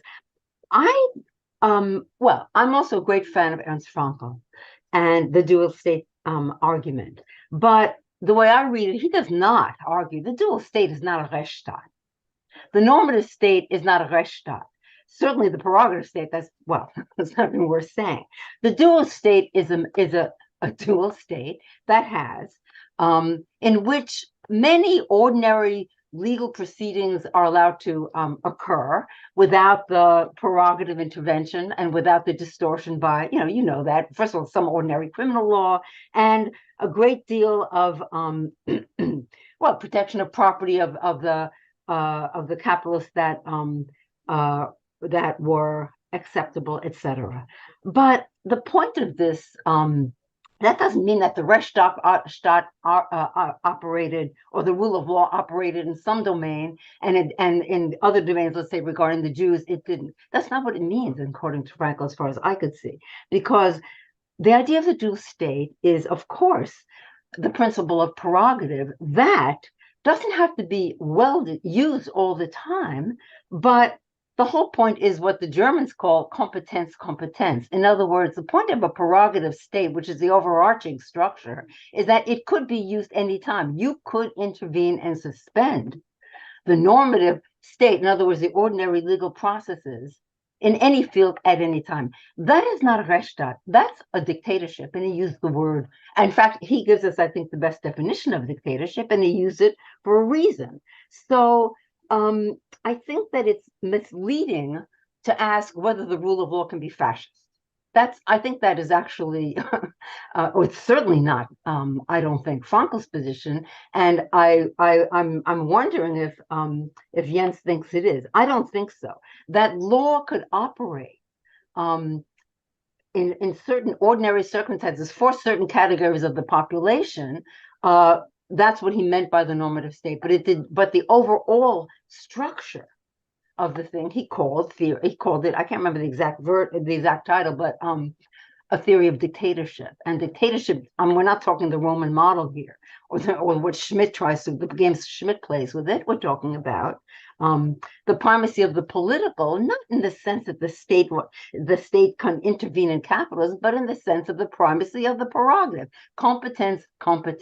That's the core. You leave that out, and I don't think we get what Fraenkel is talking about. So I just wanted to know whether you agree with that, and if you don't, what have I got wrong? Thank you. Okay, great. So let's quick response from Jens before we continue with the room. And I wasn't suggesting that was Frankel's position, but go ahead, since the question is about Fraenkel. Right. Yes, thank you very much for this. And I think very briefly, your interpretation is exactly right. And that's sort of why I sort of called my book Remnants of the Rechtsstaat, to highlight that that Fraenkel believed some remnants may have survived for a couple of years, but as he said, with the idea of competence, Yes. any sort of the validity or the reach of these remnants was entirely contingent upon the willingness of prerogative state, of prerogative rulers, Exactly. to let them pass. You're absolutely right. Yeah. Whether he would have thought that a fascist rule of law is oxymoron or not, probably not based on this particular book, but he might have been willing to entertain the idea because that's the kind of thinker he was. But I think based on the reading of the dual state, you're absolutely right that he believed the Rechtsstaat of old, certainly the liberal Rechtsstaat, Any Rechtsstaat. was from a bygone era. And there were some surviving institutions, but even these were not particularly strong. So you're absolutely right. And as I mentioned, both Neumann and Pollock would also not have thought that that was possible, right? That's the whole point. It's like we're so wedded to the rule of law that it's very rare that anyone is willing to actually think that it's possible that the rule of law could be fascist, right? Okay. Shayla. Okay, thank you, everyone. This is an incredibly rich, complex tapestry of a discussion, and it's hard to sort of systematize all the pieces that are at work, but I'm going to follow Bernard's lead here. And I think rather than having an internal discussion about these thinkers, I want to try to answer the question, why does Whig mean today? And let me sort of state where somebody referred to me as a Frankfurter was fourth generation or third generation. I think that Pollock was right. The crisis of political economy is no longer the center of the critical theory of the state, of the critical theory of society. And I know that Bill was challenging us to think about political economy, but there are many crises of political economy at work, and there's the work that Albina Osmanova is doing, saying the question is not equality, inequality, but precarity. There is no, you cannot beat some of the recent work on capital by Piketty, Adam Tooze, and others. There is critical work being done on capitalism, but it's not just done out of the critical theory of society. But the point is that the disjunction is there.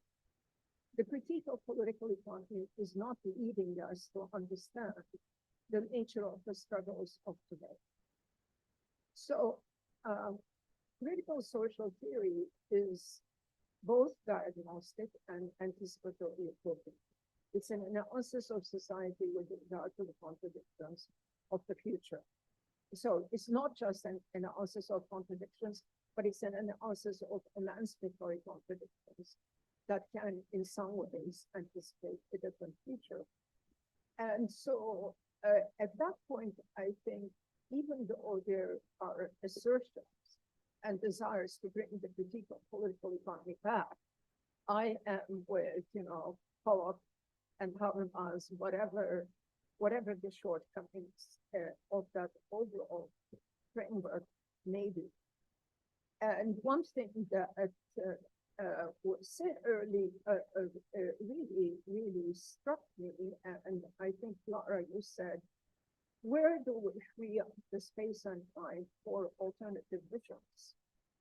That's the political question, right? It's also an economic question in the sense that the organization of the American workplace is one of the most authoritarian in the world, period, right? But I think that you are posing the question of politics with regard to social movements. Now, having said that, just a couple of details. We talked about the state in very holistic terms. We need to disaggregate the concept of the state. Marcuse wrote something in response to Franz Neumann, this discussion, and tried to make a distinction between public and private bureaucracy. Just as we need to make a distinction between public and private terms, public and private administration, right? It seems to me as if the sociology of the state, at least that Pollock produced, it was not sophisticated. And you can find more, I think, in Neumann about this question also of the bureaucracy. And that's not irrelevant for any reformist attempt. I think today, many political economists tell you about state capture. And state capture does mean, of course, that the private administrative bureaucracy gets in. Okay? So this is just one small point about disaggregate this concept of the state, distinguish between the private and the public bureaucracy, private and public administration. Another point that is related to this, and which I think is very significant for our time, we are hearing now that the Trump administration, God forbid if there should be such a Trump administration, is on a war course against the administrative state. I mean, you've all been hearing in the law schools about the administrative state basically being illegitimate and illegal and anti-democratic because administrative law extends the mandate of the legislature in arbitrary ways, et cetera, et cetera. This is a staple of argument in law schools. There can be no social progress, there can be no social democracy without a good public administration and without a good public administrative law. So we also have to pay a great deal of attention to the dismantling of the administrative state that is coming from very sophisticated circles, such as Harvard Law School professors, specializing. So our colleagues, I will not name names. So that's another area to look at. And just a third point, which gets us back to the Weimar discussion, but has resonances for today, following the agenda, not as a guide, or not a prompting, not advice, I should say. This is the relationship of party, state, and movement in authoritarian structures. I mean, what Arendt, I think, contributed in her analysis of totalitarianism to the kind of Neumann and Fraenkel discussion was that she looked at both Nazism and Stalinism, and yes, there have been critiques of her trying to analogize, etc. But she looked at it as party, state, and movement. And for us, this dichotomy is very important to keep in mind because we are dealing with a radical movement that has captured a party that is now trying to capture a state. And there are sometimes contradictions between the party as it becomes part of the state machinery. I think that's what both Neumann and Fraenkel were. And then the movement that resents the state that the party has captured. I'm thinking about the Republican Party, right? But we have some categories here which may also be helpful for us analytically, not just normative. Thank you so much, Shayla. Let's hear from Douglas Morris, and then I propose that we come back, go back to Clara, and we'll come this way in terms of putting all of this together and some thoughts and reactions, and then open it up to questions. I think. Okay. Thank you. So I don't want to talk about state capitalism. I have nothing to offer there. I'm not going to talk about the present either.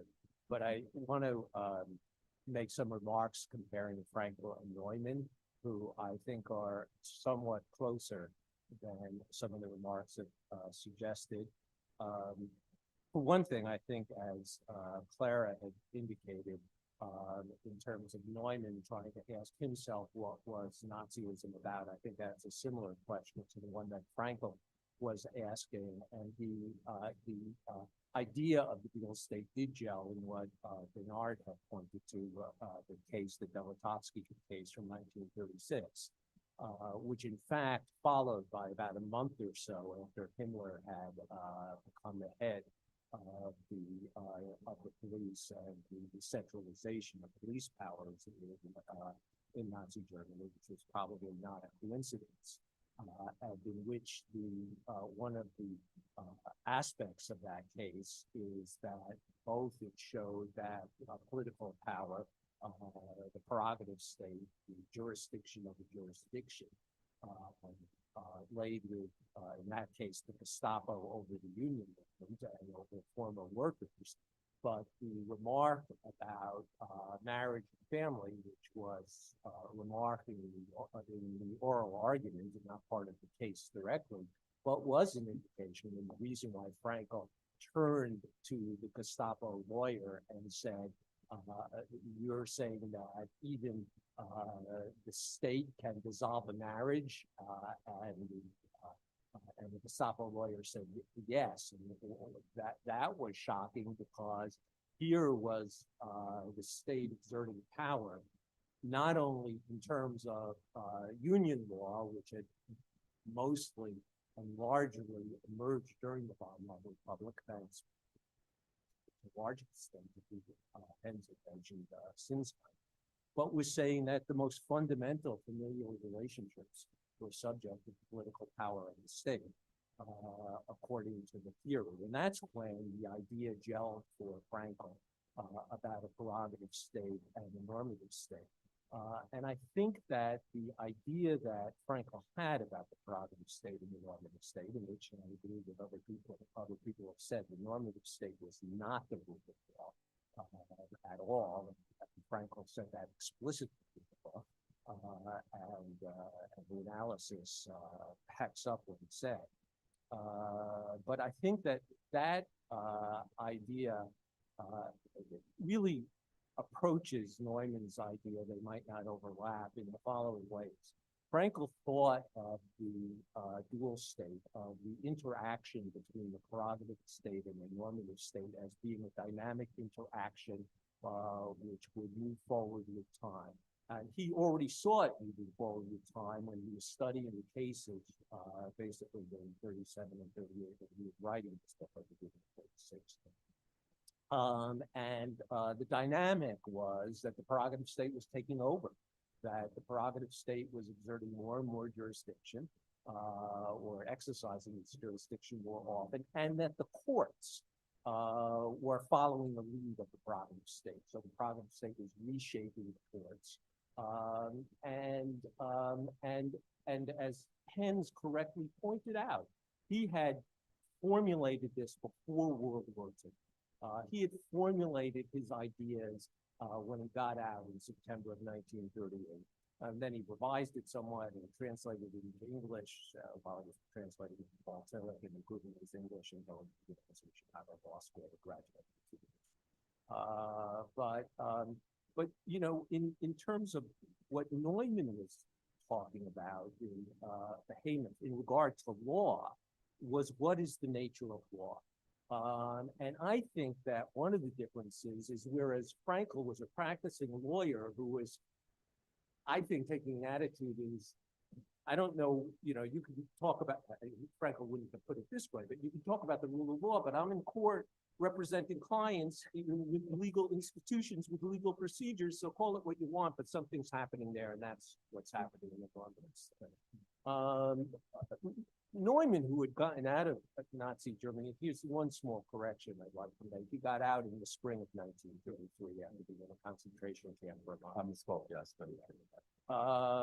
And so was looking at it from a more theoretical perspective, but he couldn't imagine law outside of the rule of law. That is why I think that, in part, why Neumann was talking about the Nazi state as a non-state. And he could only think of law as a characteristic of the kind of law which he saw in England, because he originally went to England, and the idea of parliamentary supremacy, which resonated with the idea of democratic law in the Weimar Republic. So that is why I think, in large part, that Neumann was saying that what was happening was the instrumentalization of rules and regulations arising from commands from different entities, while the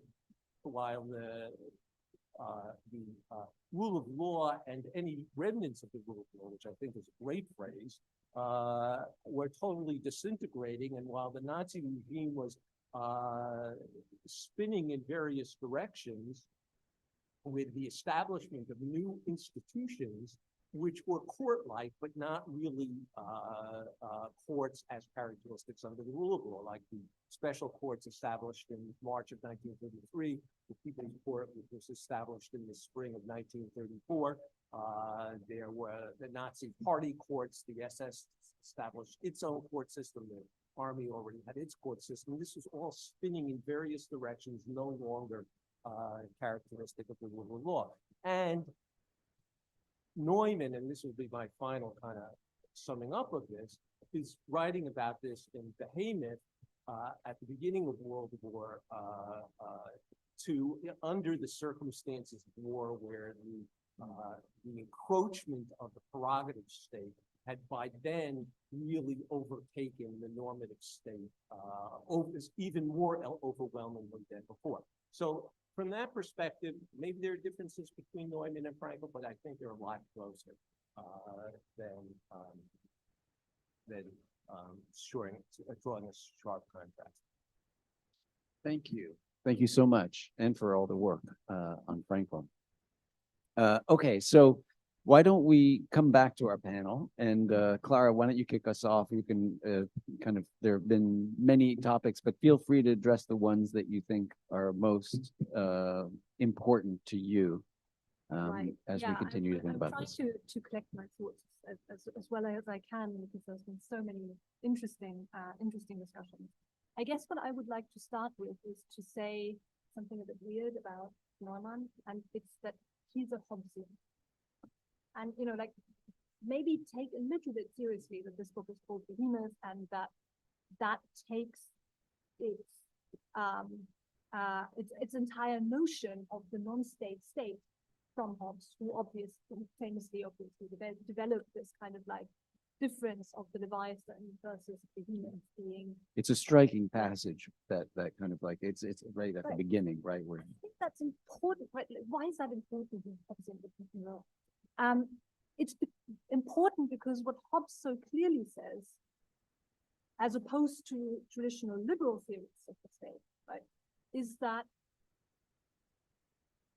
a state is a state that has supremacy over everything, including the economy, right?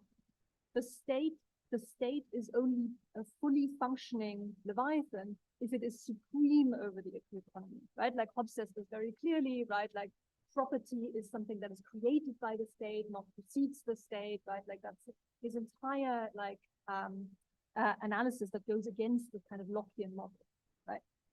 And I think it's important to understand that because it also explains, right, like why Neumann in a way was like optimistic about the way in which socialization could happen in the Weimar Republic, precisely because he thought the Weimar Republic, being a fully democratic state, was precisely appending those liberal traditions of a Rechtsstaat, right, like a very specific kind of like German concept that emerges out of German liberalism, and that isn't just the rule of law, right, like, but has like very distinctive ideas about the separation of society from politics, right?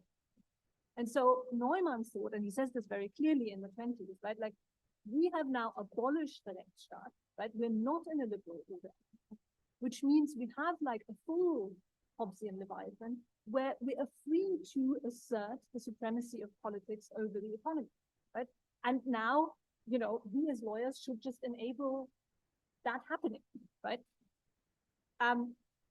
What he saw then as a problem was that like nobody was really like taking up this project, and also nobody really towards the end of the Republic had the ability to take up that that project. And I think, right, like that brings us back to this kind of like state capitalism analysis. So maybe I don't understand it fully, but like I don't agree. Like we don't live in a state capitalist system, right? Like because a state capitalist system crucially is one that is also willing, right, to assert the supremacy of politics over the economy. And our current like Western states are in no ways willing. I mean, I don't think they wouldn't be able, but they are not willing to assert that supremacy, right? And that's what's really different from New Deal era US, and also, right, in Pollock's analysis, the NS, because he thought that both of those states were willing to assert this political supremacy. I don't think any current like Western states are actually willing to do that, right? And I think that's important because particularly when we think about like how we oppose right-wing populists, you know, or fascists or whatever you want to call them, right? Like we know what, you know what I mean, right? Mhm. Like what Neumann saw so clearly, and I think what we need to stress again, is that these people, you know, they promise us state capitalism, right? They promise a kind of order of completely like managed capitalism and like the ending of like those kinds of like detrimental forms of competition that like nobody actually really likes, right? That's part of their populist promise.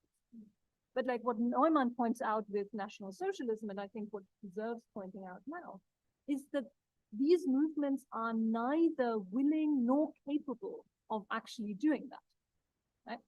The NS wasn't capable of doing that in Neumann's analysis. I would follow him, but you know, like we can have disagreements on this, right? Like both because, you know, they weren't actually interested in large scale planning in this way, but also because like, yeah, a significant part of their coalition were conservatives, people who had like a stake in privatized capitalism, who did not want that to happen. And that who had supported Nazism precisely because they were fearing that there would be projects either from social democracy or communism or whatever for large-scale socialization. So that was part of the reason why these forces within the German state and the German society aligned itself with Nazism. And Nazis knew that, right? And that's the, you know, like Kirchheimer analysis of the like compromise, right? That is constantly sort of like happening in this Nazi non-state, right? Like between these different like weird stakeholders, right? Like in the army, in the industry, right? Like because Nazism is, you know, like as awkward as that sounds, it's kind of like a coalition. And so what Kirchheimer and Neumann both say, like, you know, don't fall for the propaganda.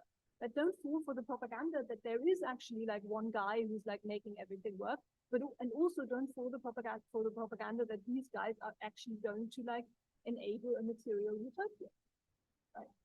And, you know, in fact, like the historical record shows that like, you know, Nazis did not enable a material utopia, right? And like these analyses that I think are both like critical to Kirchheimer, Neumann's, but also Arendt's work, right? That show that one of the, you know, whatever you call it, right? Like of this kind of like monstrosity of National Socialism. One of the key features is that it's so like unstable that it constantly has to move. It constantly has to move. It constantly has to find new sites of oppression, and like new ways of like expanding further, right? And the war is just kind of part of that. Right? So yeah, I think that's what I want to say to look out for in our current political climate, right? That we don't mistake people who promise us state capitalism for people who will actually want to deliver on that. Because what state capitalism is supremacy of politics. And that's all. Great. Good. Okay. I'll have an answer to that one, or at least a response, but I want to hear from Jens and Bill first. I'll be fairly quick. I just want to say a few things. So the one thing to underline here, and because this is often obscured in the debates about the rule of law, and this is the room in which I can say this perhaps, is that the idea of the Rechtsstaat and the concept of rule of law are fundamentally different concepts. And in debates and writings about the rule of law, they're often treated as synonymous, as being synonymous, and they really aren't. And I've tried to get at this in the Cambridge Companion that Bernard kindly mentioned on the rule of law, chapter for the Rechtsstaat versus the rule of law. Because historically, they have evolved very, very differently, and they both presuppose a very different understanding of the relationship between state and law.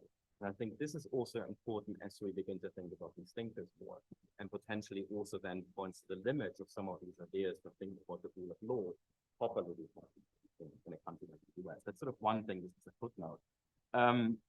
And just one small comment, and I do think that Neumann, just very quickly on this, and I'm not going to litigate this disagreement I have with Doug and Bill, but I think that Fraenkel and Neumann did grow apart fundamentally, and their understanding of the law also changed through practice. And here, if you also think the approaches, and you obviously that's clearly why Neumann thought of it as a non-state, and in a way, this is reminiscent then of Hart and Fuller, and the same criticisms have been leveled at Fuller, a binary conception of law, right? If it sort of is devoid of certain moral content, we can't think of it as law. Or what do you call these institutions out there then that continue to structure politics and society and capitalism? They clearly are still there, even if we deny them the term law. And of course, the German Constitutional Court has found precisely that after the Second World War, when it had to litigate all kinds of cases between and among individuals, and it found, okay, we don't want to call this law, but we were going to accept that it had factual validity in the Third Reich, even though we found it reprehensible. And I think this is precisely the issue. We can debate what we call it, but ultimately these norms and institutions are out there and also are structuring capitalism and dictatorship and authoritarianism.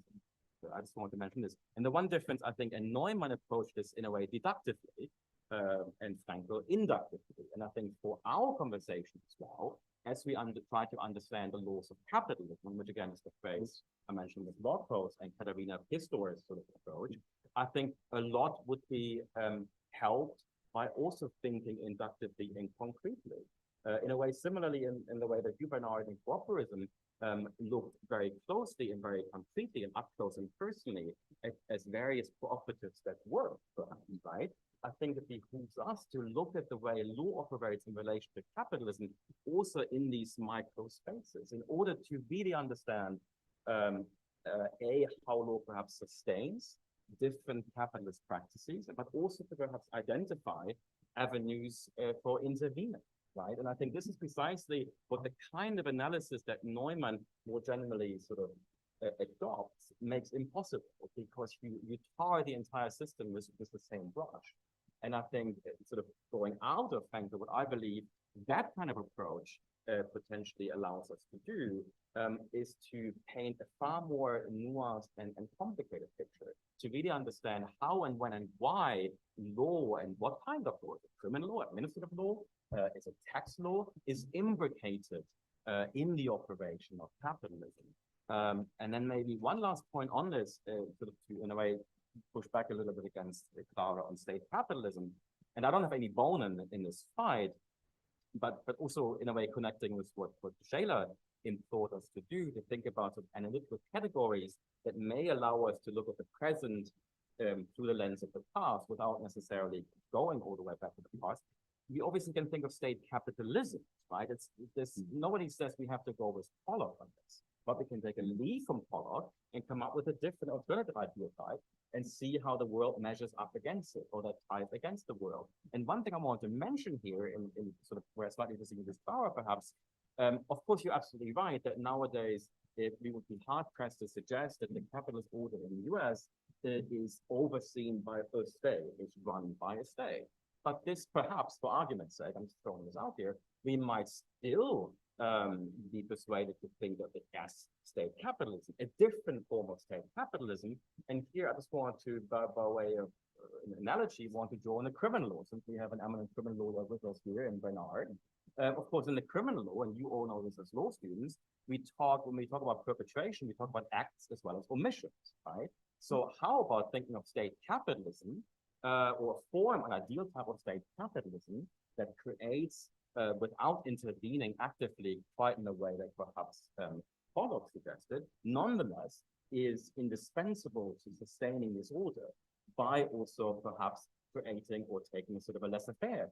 And of course, that concept of the state is out there. So we might still have a state capitalism where a state acts by omission, by not intervening, by not reining in potentially certain capitalist practices. right? And this is precisely why, for instance, Tim Wu, Professor Wu, I think is keen to bring the powers of the American slave to bear on some of the corporations that are at risk of forming the kinds of monopolies that our progressive lawyers were concerned about in the 1930s, 1930s and 40s as well.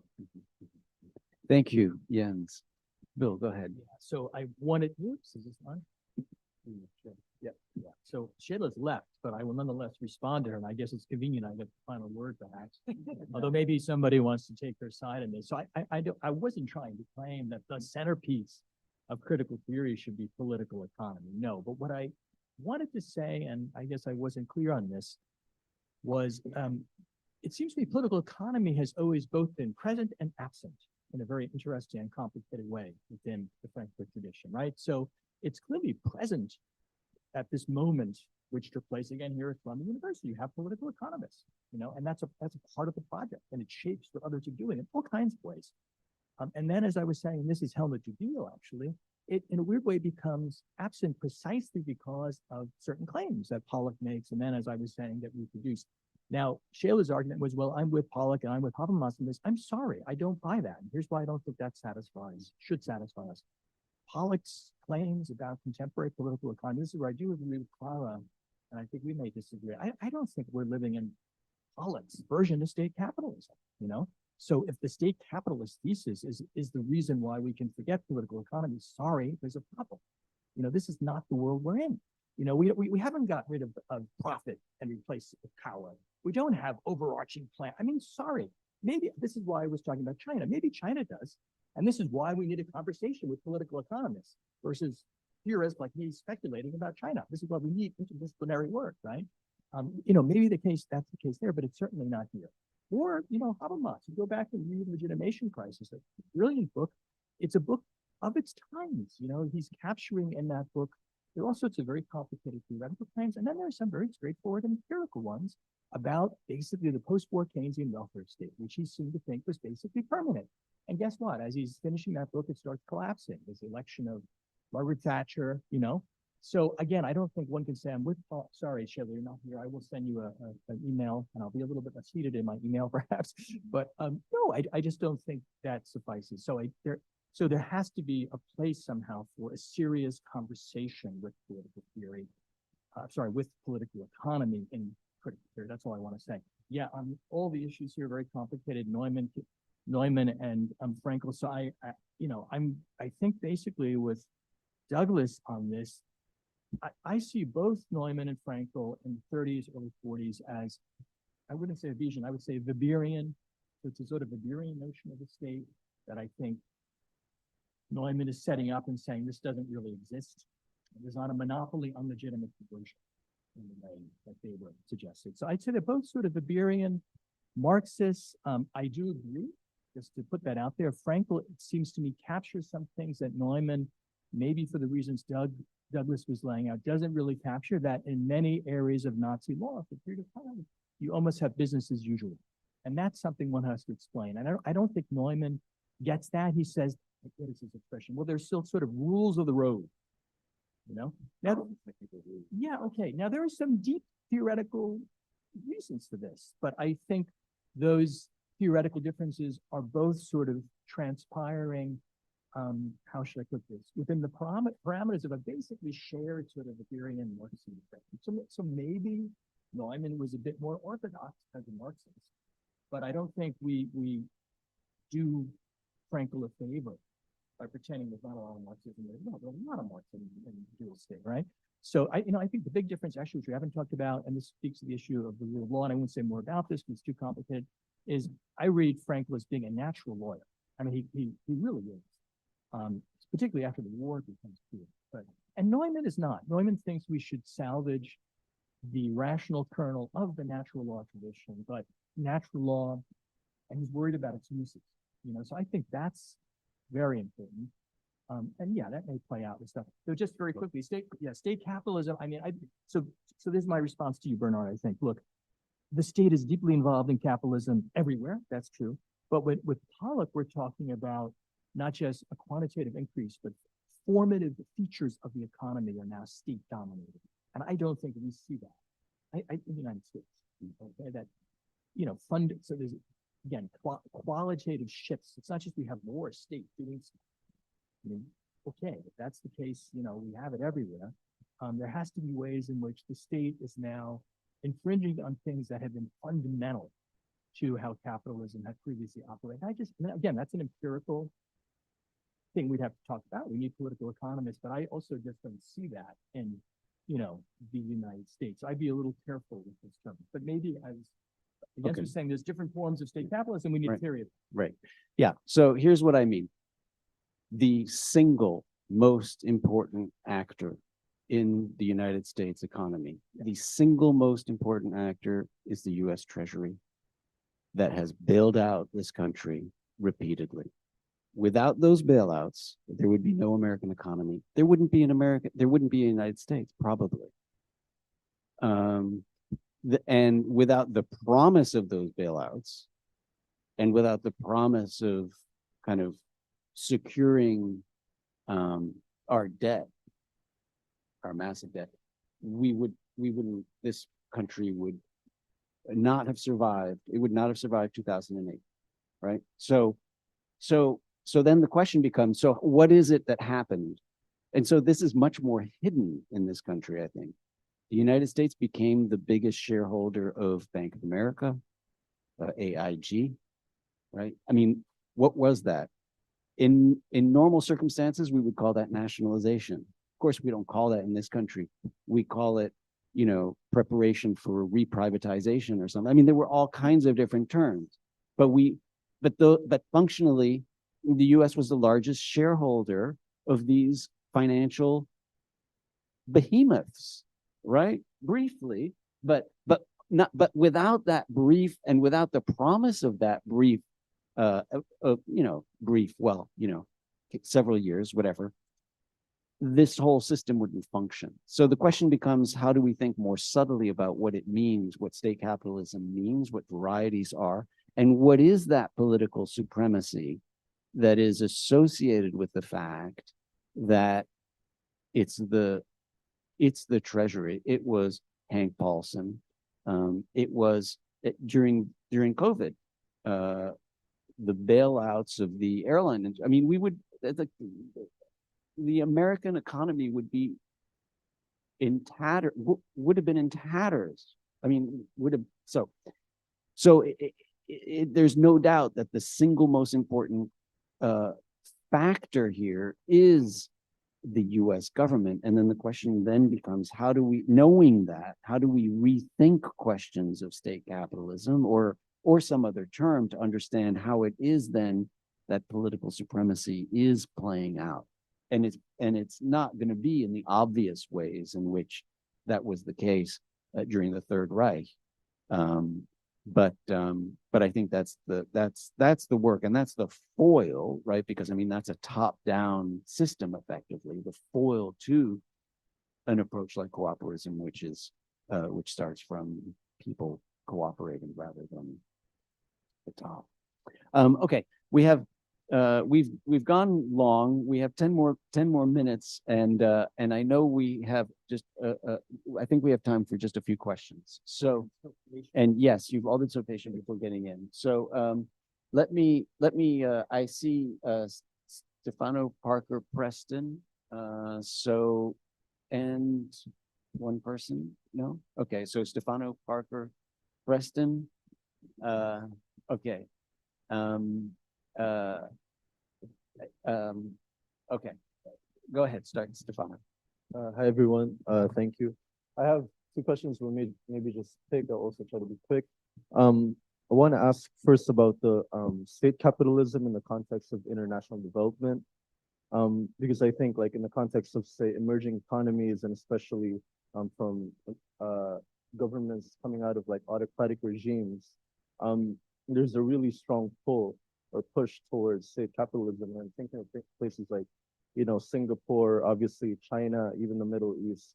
And so the argument goes is that the democratic losses that that we lose here are at least acceptable in light of like aggregate economic growth which, you know, enhances state capacity and even enables like redistributive policies in the style of Keynes, if you would like, and that there are efficiency gains from this kind of like state-directed capitalism. And I think it's very useful to understand it again in light of like this as an opposition to neoliberal economics, which emphasizes like market competition and privatization, along with like a kind of liberal democracy as the other option. But where I don't, in either of those, I don't see a space for the left, for the political left. And so where is, you know, is there a opportunity in light of that? And in both cases, economic development becomes linked with enhanced state capacity regardless. And so it brings me to my second question, which is related to the question of like asserting politics over the economy. But I think the primacy of the economy, as Bernard stated, is itself a kind of politics, and obviously neoliberalism. I'm thinking of, for example, like in housing policy, housing affordability is addressed through supply side subsidies to private investors to construct housing, while demand side subsidies to generate like market demand for like housing vouchers. And so something as crucial as housing is addressed through private market forces. The government is spending money, but not through public funds or, you know, publicly funding private interests as with the treasury. And so this itself, I think, is a politics. And for me, it brings the question of like where does political will come from? Because I think there's a memorable line for me from Marcuse when he talks about like, there's a reasonable, you know, in One Dimensional Man, he says, you know, there's a reasonable, smooth, democratic unfreedom in modern industrial society. And I wonder if, you know, I think Clara, Professor Meyer said, we don't have time, people don't have time. But when people do have time, they're not really spending it on political interests. Like the wealthiest and the comfortable, the middle classes, you know, you have like consumption and just like, you know, sight of spectacle and the board. And so where does that come from? Because again, on the one hand, you know, yeah, so I think, you know, I tried to be great. Thanks, Stefano. Hedwig. Yeah, thank you all so much. That was super interesting. Even if, you know, maybe our form of capitalism isn't like state capitalism as Pollock defines it, I was still wondering about something we haven't talked about at all that is like very crucial to his understanding of state capitalism, which is militarization and military buildup and international economic competition to justify and spur demand innovation. And I think that might be a feature, talking about kind of landmarks we can take from the analysis, that still rings very true today, especially in light of, say, the like Inflation Reduction Act or the CHIPS Act or whatever it was called. Like many people who were hopeful about this were immediately met with pushback by people who said, oh, this is like an international economic competition measure that's bound up with military competition vis-a-vis China. And so like, even if we think about democratic state capitalism, like, is that really what we want in the Pollockian like ideal type, if it still so much relies on like getting the competition from elsewhere if you don't generate it internally?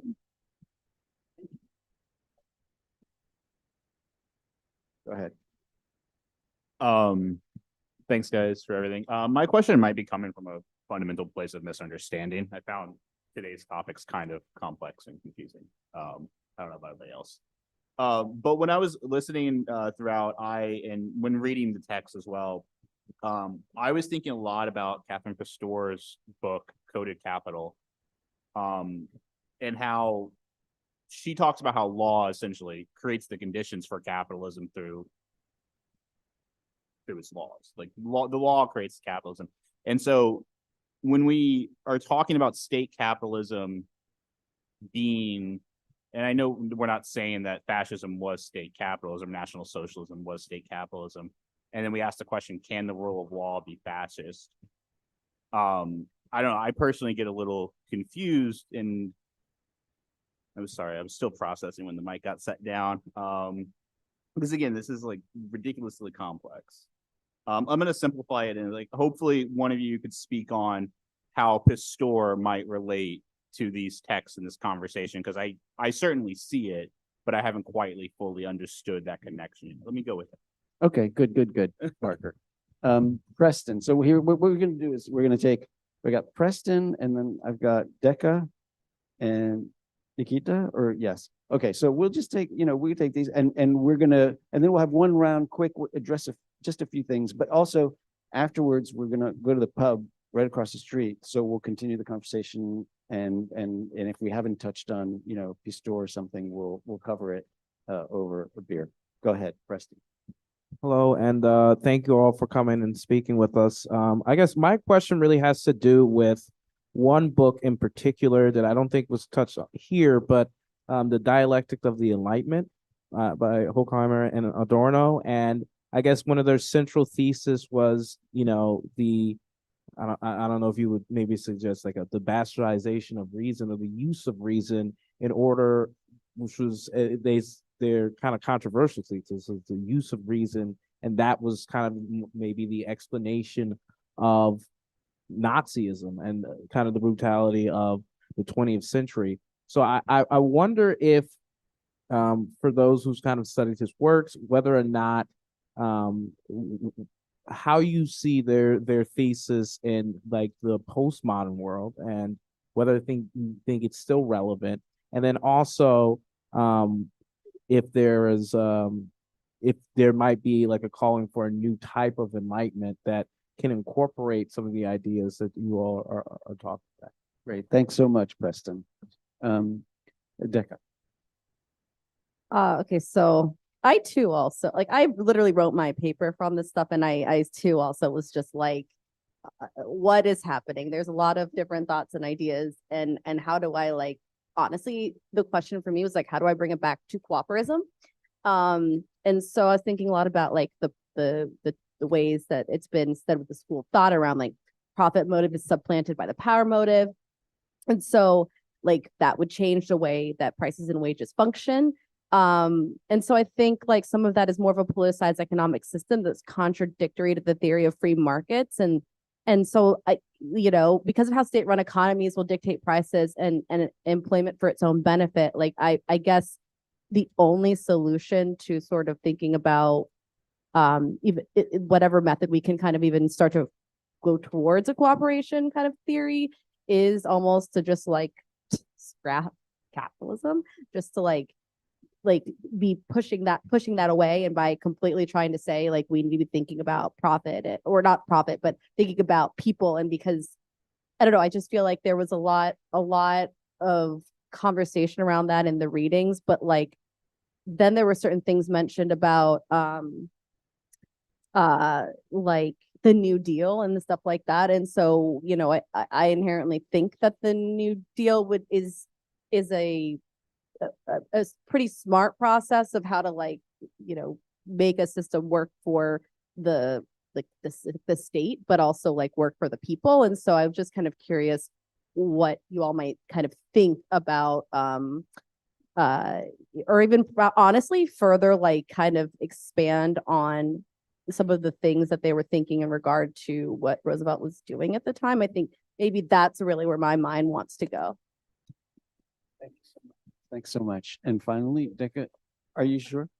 Okay, all right. Well, we'll come back to you across the street then. So why don't we have some final closing remarks? There obviously we've got a lot of issues on the table, so just feel free to address one or the other, and we will address them all over drinks. Go ahead. Yes, everything will become clear. Yeah, exactly. There will be a theory that explains everything. If we only read hard enough. I guess, I mean, so many interesting points that were just made, so thank you for that. I guess I just would like to say something about the left, because Stefano, you asked this question, and Hedwig, in a way, you asked this as well.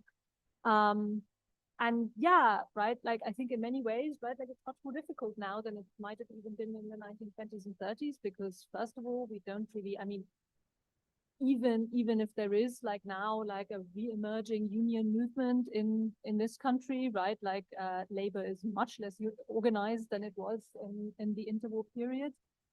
But more importantly, right, and that goes to the dialectic of enlightenment point, right? Like what the Frankfurt School saw very early on, right? Like that side of the Frankfurt School is that like what was happening in capitalism is that we were all becoming deeply integrated in it personally, right? And we've seen this, right? Like the expansion of like people privately owning homes, for example, right? Like it's enormous. Right? People used to rent, like now they seek to own their own homes, and we see that conservative movements since the 70s have organized around precisely that issue, right?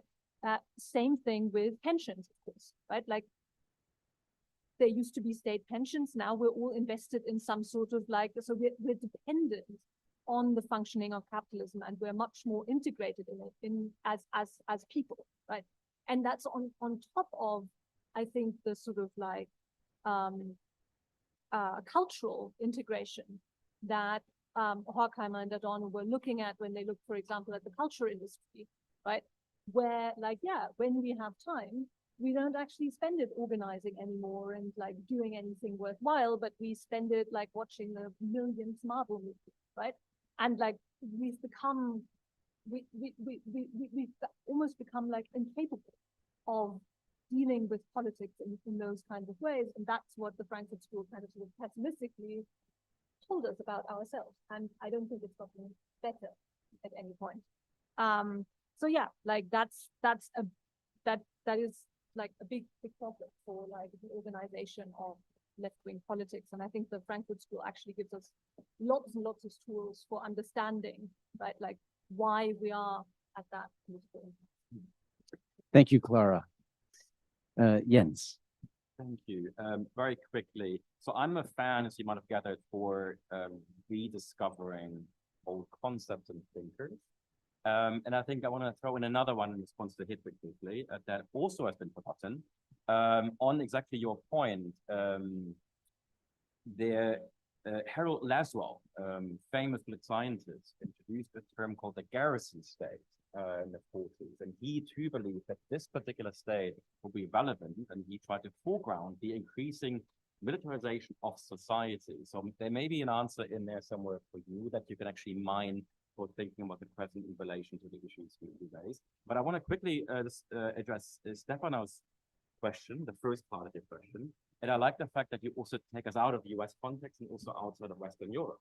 And here there's actually interesting connections to be made. And this is also, in a way, another criticism to be leveled at the Frankfurt School. And you have made this in writing now and has entirely ignored the world beyond Western Europe, pretty much, and perhaps the US a little bit. And sort of what you talk about is really interesting. And this kind of debate has been had about Malaysia, Singapore, Asian tigers at the time. And there have been many actually studies on the question of development of authoritarianism and state capitalism. And you're absolutely right, the kinds of pushes we see now. Rwanda is the place that I know very well, where the same kind of dynamic is playing out. It's often called the Singapore of Africa. And the same kind of arguments, the primacy of politics over economics in the way that Pollock was writing about. You could see something in Pollock to explain the march of capitalism elsewhere. And in a way, this brings us back also to the state in this country, because much of that, of course, has been facilitated by the state.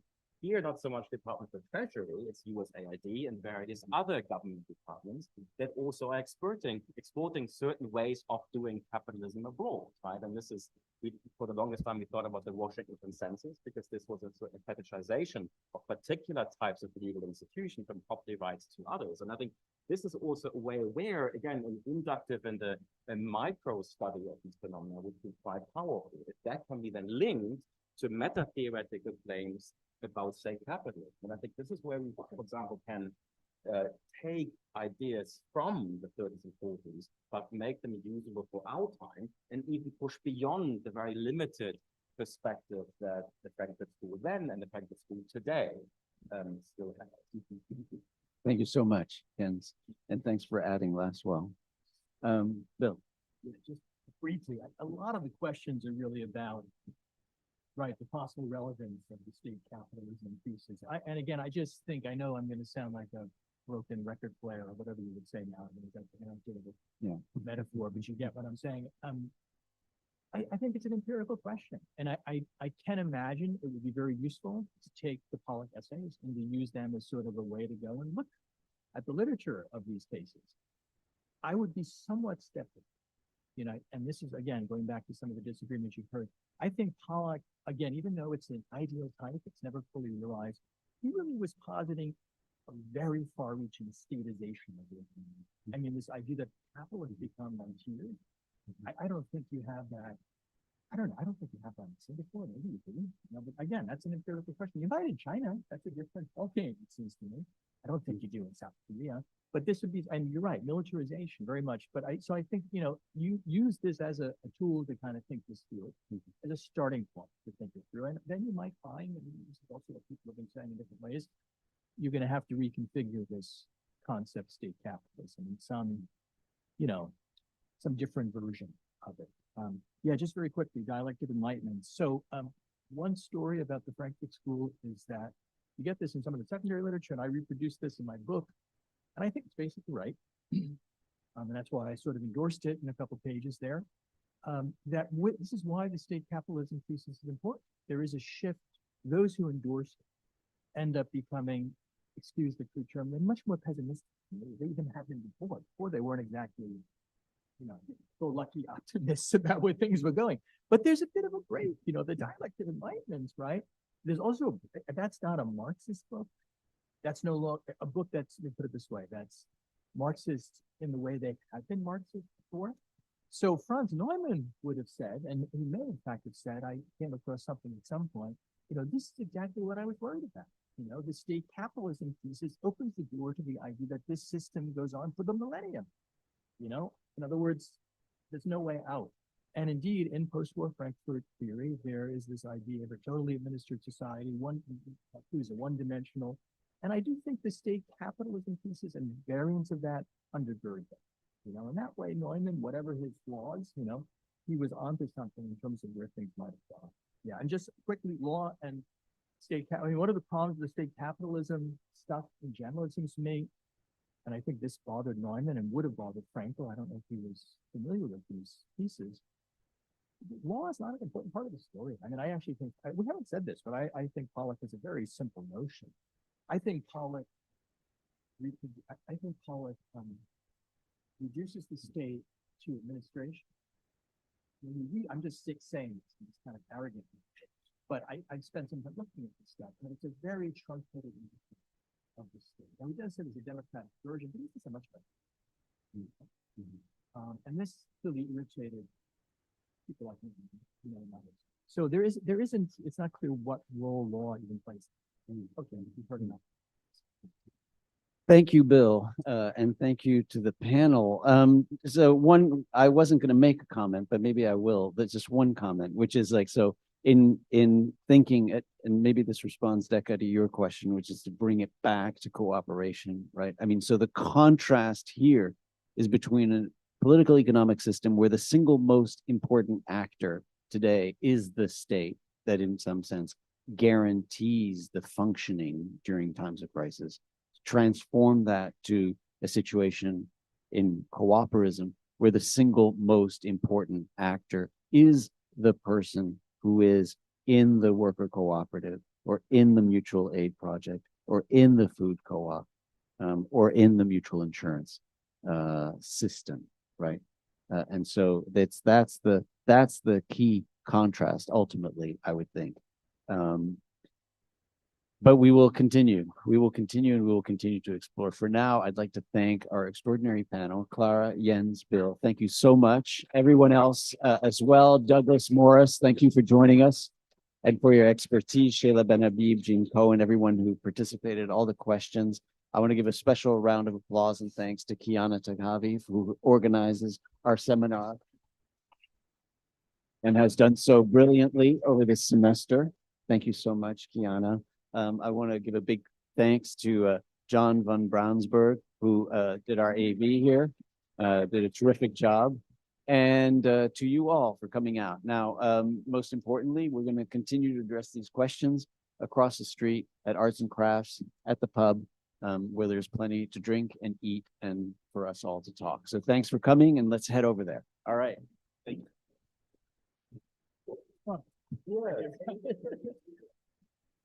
I don't think the reason you have to not answer about it, not kind of right. No, the reason why I did also is because